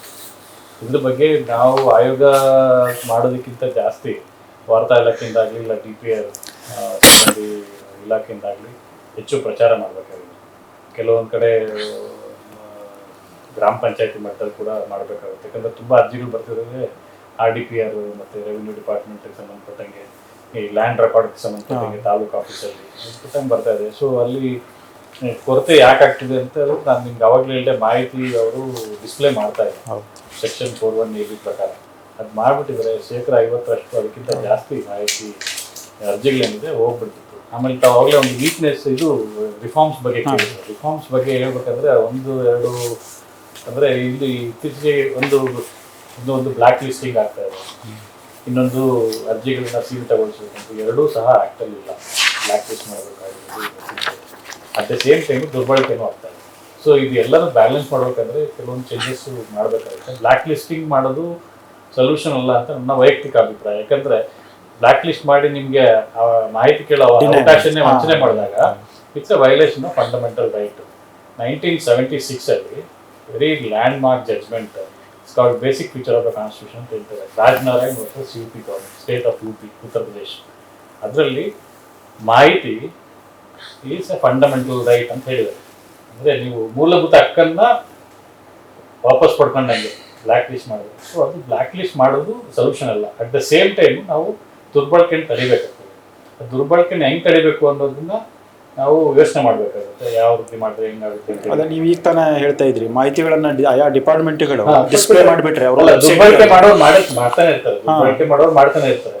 ಸೊ ನಾವು ಅದಕ್ಕೆ ನಾನು ಏನು ಅಂದರೆ ನಾನು I believe in Mahatma Gandhi ಏನಂದರೆ be the change you want to seen the world ಅಂತೇಳಿ. ನೀವು ಬದಲಾವಣೆ ಏನು ಬಯಸ್ತೀರಿ ಜಗತ್ತಿನಲ್ಲಿ ನಿಮ್ಮಿಂದ ಶುರು ಮಾಡ್ಕೊಳ್ಳಿ ಅಂತ. ಸೊ ಈ ಅರ್ಜಿದಾರರು ಶುರು ಮಾಡ್ಕೋಬೇಕು, ಅಧಿಕಾರಿಗಳು ಶುರು ಮಾಡ್ಕೋಬೇಕು. ನಾವು ನಾಳೆಯಿಂದ ಕೊಡ್ತೀವಿ ಮಾಹಿತಿ, ನಾಳೆಯಿಂದ ನಾವು ಸ್ಪಷ್ಟವಾಗಿ ಮಾಹಿತಿ ಕೇಳ್ತೀವಿ, ಸದ್ಬಳಕೆ ಮಾಡ್ಕೊಳ್ತೀವಿ. ಅದನ್ನ ಅವರ ಮನಸ್ಸುಗಳಲ್ಲಿ ಬಂದರೆ ಮಾತ್ರ ಇದು ಸಾಧ್ಯ. ಯಾವುದೇ ಆ್ಯಕ್ಟ್ ತಗೊಂಬಂದು ಎಷ್ಟೇ ಮಾಡಿದ್ರು ಮಿಸ್ಯೂಸ್ ಮಾಡ್ಕೊಳ್ತಾನೆ ಇರ್ತಾರೆ. ಅದಕ್ಕೆ ಸ್ಪಂದಿಸದೇ ಇದ್ದರೆ ಅಧಿಕಾರಿಗಳ ಜನಗಳಿಗೆ ಮಾಹಿತಿ ಸಿಗೋದಿಲ್ಲ. ಸೊ ಹೀಗಾಗಿ ಇದು ನಮ್ಮಲ್ಲೇ ಬದಲಾವಣೆ ಮೂಲಾಗ್ರಹ ಬದಲಾವಣೆ ಆದಾಗ ಮಾತ್ರ ಇದು ತರ್ಬೋದೇ ಹೊರತು ಆಮೇಲೆ ನೀವು ಫಂಡಮೆಂಟಲ್ ರೈಟ್ನ ನೀವು ವಾಪಸ್ ಕಿತ್ಕೊಳ್ಳೋಂಗೆ ಅಧಿಕಾರ ಯಾರಿಗೂ ಕೊಟ್ಟಿಲ್ಲ. ಸೊ ನಿಮ್ಮ ಈ RTI ಕಾಯ್ದೆಯಲ್ಲಿ ನೀವೇನು ಡಿಸ್ಟ್ರಿಕ್ಟ್ ಪ್ಲೇಸ್ಗೆ ಹೋಗಿ ಈಗ ಮಾಡ್ತಾ ಇದ್ದೀರಿ, ಅದೇ ರೀತಿ ಸಾರ್ವಜನಿಕರಲ್ಲೂ ಹೋಗಿ ಅಹವಾಲು ಸ್ವೀಕಾರ ಮಾಡ್ಬೋದಾ? ಅದಕ್ಕೇನು ರೆಸ್ಟ್ರಿಕ್ಷನ್ ಇದೆ ಏನಿಲ್ಲ? ಸ್ವೀಕಾರ ಮಾಡ್ಬೋದು. ತಗೊಂಡಿದ್ವಿ, ಹೋಗಿ ಕಡೆ ತಗೊಂಡಿದ್ವಿ, ತಂದನ್ನ ಜನತಾ ದರ್ಶನ ಮೂಲಕ ಸಂಬಂಧ ಇಲ್ಲ ಸಾರ್ವಜನಿಕರ ಭೇಟಿ ಅಂತೇಳಿ ಹಾಕೊಂಡು. ಎಕ್ಸಾಂಪಲ್ ನಾವು ಚಿಕ್ಕಬಳ್ಳಾಪುರಕ್ಕೆ ಹೋದಾಗ ಮೊನ್ನೆ ಒಬ್ಬ ಹಿಂದಿನ ದಿವಸ ಒಂದು ಅರ್ಜಿದಾರ ಬಂದಿದ್ದಾನೆ. ಅವನಿಗೆ ಓದು ಬರ ಬಿಡಿ, ಕನ್ನಡ ಮಾತಾಡಕ್ಕೆ ಬರ್ತಾ ಇದ್ವಿ. ಅವನು ಚಿಕ್ಕಬಳ್ಳಾಪುರ ಬಾಗೇಪಲ್ಲಿ ಆಂಧ್ರ ಬಾರ್ಡರ್ ಬಂದವನು, ತೆಲುಗಲ್ಲೇ ಮಾತಾಡ್ತಿದ್ದವನು. ಅವ್ನು ಹೇಳಿದ್ರು ನಾಳೆ ಬನ್ನಿ ನೀವು ಅಲ್ಲಿ, ನಾವು ಬರ್ತಾ ಇದ್ದೀವಿ, ಮಾಹಿತಿ ಕೊಡಿಸ್ತೀವಿ, ಅದರ ಪ್ರಯತ್ನ ಮಾಡಿ ಅಂತ. ಅಲ್ಲಿ ಬಂದಿದ್ರು ಅವರು ಒಬ್ಬರು ಏಜ್ ಪರ್ಸನ್, ಭಾಷೆನೇ ಬರೋದಿಲ್ಲ ಅವ್ರಿಗೆ, ಆಯ್ತಲ್ಲ. ಅವ್ರಿಗೆ ಅಲ್ಲಿ ಬಂದು ಅವ್ರಿಗೆ ಮಾಹಿತಿ ಕೊಟ್ಟರು, ಅಧಿಕಾರಿಗಳು ಹೇಳಿದ ತಕ್ಷಣ ಮಾಹಿತಿ ಕೊಟ್ಟರು. ಆ ಥರದ್ದು ಆಗುತ್ತೆ. ಅದಾಯಿತು. ಚಿತ್ರದುರ್ಗಕ್ಕೆ ಹೋದಾಗ ಅಲ್ಲಿ ಅರ್ಜಿಗಳು ಕೊಟ್ಟರು, ಬಂದು ತಂದುಬಿಟ್ಟು ನಾವು ಸಂಬಂಧಪಟ್ಟ ಇಲಾಖೆಗೆ ಬರೆದು ಅವರಿಗೆ ಮಾಹಿತಿ ಹೋಗೋ ಥರ ಕೇಳ್ತೀವಿ. ಅವ್ರ ಫೀಡ್ಬ್ಯಾಕ್ ಜನಗಳಿಂದ ನಮ್ಗೆ ಏನು ಫೀಡ್ಬ್ಯಾಕ್ ಸಿಗುತ್ತೆ ವೆರಿ ಇಂಪಾರ್ಟೆಂಟ್. ಯಾಕಂದರೆ ನಮಗೆ ಡಿಸಿಷನ್ ಮೇಕಿಂಗ್ ಈಸಿ ಆಗ್ತದೆ. ಸೊ ನೀವು ರುದ್ರಣ್ಣ ಅವರು ಅವಾಗ ತಾನೇ ಹೇಳ್ತಾ ಇದ್ರಿ, ಈ ಸ್ಕೂಲಲ್ಲಿ ಟೆಕ್ಸ್ಟ್ ಬರಬೇಕು RTI ಸಂಬಂಧಪಟ್ಟ. ಅದನ್ನು ಕೂಡ ನಾವು ಬರೆದಿದ್ದೀವಿ ನಮ್ಮ ಇದ್ರೊಳಗಡೆ. ನಾವೇನು ರೆಕಮೆಂಡ್ ಮಾಡಿದ್ದೀವಿ ಮೀಟಿಂಗ್, ಅದು ಭಾಳ ವರ್ಷದಿಂದ ಮೀಟಿಂಗ್ ಆಗಿರಲಿಲ್ಲ, ಮೊನ್ನೆ ಆಯಿತು ಮೀಟಿಂಗ್. ಅದು ನಾವು ಆ ಮೀಟಿಂಗಿಗೆ ರೆಕಮೆಂಡೇಷನ್ಸ್ ಕೊಟ್ಟಿದ್ದೀವಿ, ಟೆಕ್ಸ್ಟ್ ಬುಕ್ಕಲ್ಲಿ ಕಾಲೇಜು ಮತ್ತು ಇದರೊಳಗೆ ಮಾಡಿ ಅಂತ ಹೇಳ್ಬಿಟ್ಟು. ನಾವು ಕೊಪ್ಪಳ ಯೂನಿವರ್ಸಿಟಿಯವರು ನಮ್ಮನ್ನು ಆಹ್ವಾನ ಮಾಡಿದ್ರು. ನಾವು 4 ಜನ ಆಯುಕ್ತರುಗಳು ಹೋಗಿದ್ವಿ ಅಲ್ಲಿ. ಇದೇ ಥರ ಒಂದು ಅವೇರ್ನೆಸ್ ಪ್ರೋಗ್ರಾಮ್ ಯೂನಿವರ್ಸಿಟಿಯಿಂದ ಮಾಡಿದ್ದವರು. ಅದೇ ಥರ ಬೇರೆ ಬೇರೆ ಯೂನಿವರ್ಸಿಟಿನಲ್ಲೂ ಮಾಡಬೇಕು ಅಂತ ಇದೆ. ಅವರು ನೀವು ಯಾರಾದರೂ ಒಬ್ಬರು RTI ಬಗ್ಗೆ ಒಂದು ಪಠ್ಯ ಬರ್ಕೊಟ್ರೆ ನಾವು ಸೇರಿಸ್ತೀವಿ ಅಂತ ಹೇಳ್ಬಿಟ್ಟು ಅವರು VC ರವಿಯವರು ಅವತ್ತು ಮೀಟಿಂಗಲ್ಲೇ ಆಶ್ವಾಸನೆ ಕೊಟ್ಟರು ಅವರು. ಆ ಥರ ಬೇರೆ ಬೇರೆ ಯೂನಿವರ್ಸಿಟಿಗಳಲ್ಲೂ ಕೂಡ ನಾವು ಮಾಡಬೇಕಾಗಿದೆ. ಹೈಯರ್ ಎಜುಕೇಷನ್ ಕೌನ್ಸಿಲ್ಗೂ ಕೂಡ ನಾವು ಆ ಥರದ್ದೊಂದು ಇದನ್ನು ಕೊಡಬೇಕು ಅಂತಿದ್ದೀವಿ. ಇದನ್ನು ಒಂದು ಮಾಡಿ RTI ಅದನ್ನು ಒಂದು ಪಠ್ಯದ ಭಾಗ ಮಾಡಿ ಅದನ್ನು ಅಂತ ಹೇಳ್ಬಿಟ್ಟು. ರಾಜಶೇಖರ್ ಕೊನೆಯದಾಗಿ ಈ ವೇದಿಕೆಯ ಮೂಲಕ ಸಾರ್ವಜನಿಕರಿಗೆ ಏನಾದರೂ ಸಂದೇಶ ಕೊಡೋದಿದ್ರೆ ಮಾತಾಡಿ. ಮಾಹಿತಿ ಹಕ್ಕು ನಾನು ಅವಾಗಲೇ ಹೇಳ್ದಂಗೆ ಮೂಲಭೂತ ಹಕ್ಕಿದೆ. ಸುಪ್ರೀಂ ಕೋರ್ಟನ್ನೇ ಹೇಳ್ಬಿಟ್ಟಿದ್ದಾರೆ ಮೂಲಭೂತ ಹಕ್ಕು ಮಾಹಿತಿ ಅಂತ ಹೇಳ್ಬಿಟ್ಟು. Under article 19(1)A freedom of expression ಅಂದರೆ ಇದು ಮೂಲಭೂತ ಹಕ್ಕಿದೆ. ನೀವು ಮೂಲಭೂತ ಹಕ್ಕನ್ನು ಚಲಾಯಿಸಿ ಮಾಹಿತಿಯನ್ನು ಪಡ್ಕೊಂಡು ಸಾರ್ವಜನಿಕ ಹಿತಾಸಕ್ತಿಗೆ ತಾವು ಏನು ಸಮಾಜದಲ್ಲಿ ಬದಲಾವಣೆ ಬಯಸ್ತೀರಿ ಅದನ್ನ ಮಾಡೋದಕ್ಕೆ ಪ್ರಯತ್ನ ಮಾಡಿ. ದುರ್ಬಳಕೆ ಮಾಡ್ಕೊಳ್ಳೋದನ್ನ ಕಡಿಮೆ ಮಾಡಿ ಸದ್ಬಳಕೆ ಮಾಡಿಕೊಂಡು ದೇಶಕ್ಕೆ ಸಮಾಜಕ್ಕೆ ಒಳ್ಳೆಯ ಬೆಳವಣಿಗೆ ಆಗೋ ಥರ ಮಾಡೋದು ತಮ್ಮ ಕೈಲಿರುತ್ತೆ. ತಾವು ಅದನ್ನ ಬಳಕೆ ಮಾಡಿಕೊಂಡು ಸದುಪಯೋಗ ಪಡ್ಕೋಬೇಕು ಅಂತ ಹೇಳ್ತೀನಿ. ಅದೇ ಟೈಮಲ್ಲಿ ಅಧಿಕಾರಿಗಳಿಗೆ ಏನು ಹೇಳ್ತೀನಿ ಅಂದರೆ ಮಾಹಿತಿ ಕೊಡಿ, ಬ್ಲ್ಯಾಕ್ ಮೇಲರ್ಸ್ ಬರ್ತಾರೆ, ಕ್ರಿಯೇಟ್ ಆಗೋದಿಲ್ಲ. ನೀವು ಮಾಹಿತಿ ಕೊಟ್ಟ ತಕ್ಷಣ ಬ್ಲ್ಯಾಕ್ ಮೇಲರ್ಸ್ ಹೊರಟೋಗ್ತಾರೆ. ರುದ್ರನ್ ನಾನು ಹೇಳೋದು ಅದನ್ನೇ. ಅರ್ಜಿದಾರ ಅರ್ಜಿನ ಸಲ್ಲಿಸಿದ ಕೂಡಲೇ ಅವನಿಗೆ ಫಸ್ಟ್ ಮಾಹಿತಿ ಕೊಡಿ, ಅಥವಾ ಇಷ್ಟು ನಿಮ್ಮ ಹತ್ರ ಮಾಹಿತಿ ಅವ್ನು ಕೇಳಿರೋ ಮಾಹಿತಿ ಅಗಾಧವಾಗಿದೆಯಾ, ಇಷ್ಟು ಪುಟಗಳಿದೆ, ನೀನು ದುಡ್ಡು ಕಟ್ಬಿಟ್ಟು ತೊಗೊಳ್ಳಿ ಅಂತ ಹೇಳ್ಬಿಟ್ಟು ಫಸ್ಟೇ ಹೇಳ್ಬಿಡಿ. ಆಮೇಲೆ ಮಾಹಿತಿ ಕೊಟ್ಟರೆ ಅವರು ಬರೋದಿಲ್ಲ. ಮತ್ತು ಅರ್ಜಿದಾರರಿಗೂ ಕೂಡ ಹೇಳೋಂಥದ್ದು ಅಗತ್ಯ ಇರೋಂಥ ಮಾಹಿತಿಯನ್ನು ಪಡ್ಕೊಳ್ಳಿ, ಅದನ್ನು ಸದುಪಯೋಗ ಮಾಡ್ಕೊಳ್ಳಿ ಅಂತ ಹೇಳ್ಬಿಟ್ಟು. ಯಾಕೆ ಅಂತ ಹೇಳಿದ್ರೆ ಈಗಾಗಲೇ ಅವಾಗಲೇ ಹೇಳ್ದಂಗೆ ಯಾವ ಇಲಾಖೆಗಳು ಜನರಿಗೆ ಹತ್ತಿರವಾಗಿ ಕೆಲಸ ಮಾಡಬೇಕಾಗಿದೆ ಅಂತ ಇಲಾಖೆಗಳಿದೆ ಅಲ್ಲಿ ಇದ್ರ ಬಗ್ಗೆ ಜಾಸ್ತಿ ಅರ್ಜಿಗಳಿದ್ದಾವೆ. RDPR, ರೆವಿನ್ಯೂ, ಅರ್ಬನ್ ಡೆವಲಪ್ಮೆಂಟು, ಈ ಥರದ್ದು. ಆ ಇಲಾಖೆ ಅಧಿಕಾರಿಗಳು ಕಾಯ್ದೆಗಳನ್ನ ಇನ್ನೂ ಭಾಳಷ್ಟು ಜನ ಅಧ್ಯಯನ ಮಾಡಿಲ್ಲ. ಅಧಿಕಾರಿಗಳು ಮೊದಲು ಕಾಯ್ದೆನ ಅಧ್ಯಯನ ಮಾಡ್ಕೊಳ್ಳಿ. ನೀವು ಕಾಯ್ದೆನ ಅಧ್ಯಯನ ಮಾಡಿಕೊಂಡ್ರೆ ನಿಮಗೆ ಅರ್ಜಿಗಳ ವಿಲೇವಾರಿ ಸುಲಭ ಆಗುತ್ತೆ. ಜನ ಕೂಡ ಇದನ್ನು ಅಧ್ಯಯನ ಮಾಡಬೇಕು. ಪ್ರಿಯ ವೀಕ್ಷಕರೇ, ಇಷ್ಟೊತ್ತು ಮಾಹಿತಿ ಆಯುಕ್ತರಾದಂಥ ರುದ್ರಣ್ಣ ಹರ್ತಿಕೋಟೆ ಅವರು ಹಾಗೂ ಎಸ್ ರಾಜಶೇಖರ್ ಅವರು ಹಲವಾರು ಮಹತ್ತರ ವಿಚಾರಗಳನ್ನು ನಮ್ಮ ಜೊತೆ ಹಂಚಿಕೊಂಡ್ರು. ಈ RTI ಕಾಯ್ದೆ ನಡೆದು ಬಂದ ದಾರಿ, ಸೊ ಅದಕ್ಕೆ ಇರುವಂಥ ಎಡರು ತೊಡರುಗಳು ಹಾಗೂ ಸಾರ್ವಜನಿಕರಿಗೆ ಜಾಗೃತಿ ಮೂಡಿಸುವಲ್ಲಿ ಈ ಕಾಯ್ದೆ ಎಷ್ಟರ ಮಟ್ಟಿಗೆ ಯಶಸ್ವಿಯಾಗಿದೆ ಹಾಗೂ ಇಡೀ ಆಯೋಗ ಯಾವ ರೀತಿಯಲ್ಲಿ ಕೆಲಸ ಮಾಡ್ತಾ ಇದೆ, ಯಾವ ರೀತಿಯಲ್ಲಿ ಅವರು ಅರ್ಜಿಗಳನ್ನು ತ್ವರಿತವಾಗಿ ವಿಲೇವಾರಿ ಮಾಡ್ತಾ ಇದ್ದಾರೆ ಹಾಗೂ ಸರ್ಕಾರಿ ಹಾಗೂ ಸರ್ಕಾರದಿಂದ ಅನುದಾನ ಪಡೆದಂತಹ ಸಂಘ ಸಂಸ್ಥೆಗಳಲ್ಲಿ ಪಾರದರ್ಶಕತೆ ತರುವಲ್ಲಿ ಆಯೋಗ ಯಾವ ರೀತಿ ಕಾರ್ಯನಿರ್ವಹಿಸ್ತಿದೆ ಅನ್ನುವ ಬಗ್ಗೆ ನಮ್ಮ ಜೊತೆ ಅತ್ಯಂತ ವಿಸ್ತೃತವಾಗಿ ವಿಚಾರಗಳನ್ನು ಹಂಚಿಕೊಂಡ್ರು. ಇದೇ ಇವತ್ತಿನ ವಿಶೇಷ. ನಮಸ್ಕಾರ. ಯಾವುದೇ ಸರ್ಕಾರಿ ಸಂಸ್ಥೆಗಳಲ್ಲಿ ಏನು ನಡೀತಾ ಇದೆ ಅನ್ನೋದು ಸಾರ್ವಜನಿಕರಿಗೆ ಗೊತ್ತಾಗಬೇಕು. ನಿಮ್ಮ ಪ್ರಕಾರ ಎಷ್ಟರ ಮಟ್ಟಿಗೆ ಈಡೇರಿದೆ? 70% ಮಾಹಿತಿ ಅಥವಾ ಸೂಕ್ತ ಹಿಂಬರಹ ಅರ್ಜಿದಾರರಿಗೆ ಲಭ್ಯ ಆಗ್ತಾ ಇದೆ. ತುರ್ತು ಕಾರ್ಯ ಮೊದಲು ಇದಾಗಬೇಕು ಅಂತ ಮಾಡಿದ್ದು ಯಾವುದು? ಒಂಥರ ಆಯೋಗ ನಿಂತ ನೀರಿನ ಥರ ಇತ್ತು. ಆ ಅರ್ಜಿಗಳ ವಿಲೇವಾರಿಗೆ ವೇಗ ಕೊಡಬೇಕು. RTI ಅರ್ಜಿಗಳು ಫೈಲಪ್ ತುಂಬ ಆಗಿತ್ತು. ಇದು ಮಾಹಿತಿ ಹಕ್ಕಲ್ಲಿ ಏನಂದ್ರೆ ಮಾಹಿತಿ ಕೇಳೋದಕ್ಕೆ ಒಂದು ಟೈಮ್ ಇರುತ್ತೆ. ಮೆಡಿಸಿನ್ಗೆ ಇದ್ದಂಗೆ ಎಕ್ಸ್ಪೈರಿ ಡೇಟ್. ಈ ಅಧಿಕಾರಿಗಳ ಸ್ಪಂದನೆ ನಿಮ್ಮ ಒಂದು ಈ ಕನ್ವರ್ಸೇಷನ್ ನೋಡಿದರೆ ಈಗಲೂ ಕೂಡ ತುಂಬ ಕಮ್ಮಿನೇ. ಮೊದಲನೇ ಪ್ರಶ್ನೆ, ಅಧಿಕಾರಿಗಳೇ ಮಾಹಿತಿ ಯಾಕೆ ಕೊಡಲ್ಲ? ನೀವು ಅಧಿಕಾರಿಗಳು ಏನಾಗಿರುತ್ತೆ, ಅಧಿಕಾರಿಗಳಿಗೆ ಟ್ರೈನಿಂಗ್ ಬರುತ್ತೆ, ಮಾಹಿತಿ ಯಾಕೆ ಕೊಡಬೇಕು? ಯಾವುದೇ ಸರ್ಕಾರಿ ಸಂಸ್ಥೆಗಳಲ್ಲಿ ಏನು ನಡೀತಾ ಇದೆ ಅನ್ನೋದು ಸಾರ್ವಜನಿಕರಿಗೆ ಗೊತ್ತಾಗಬೇಕು.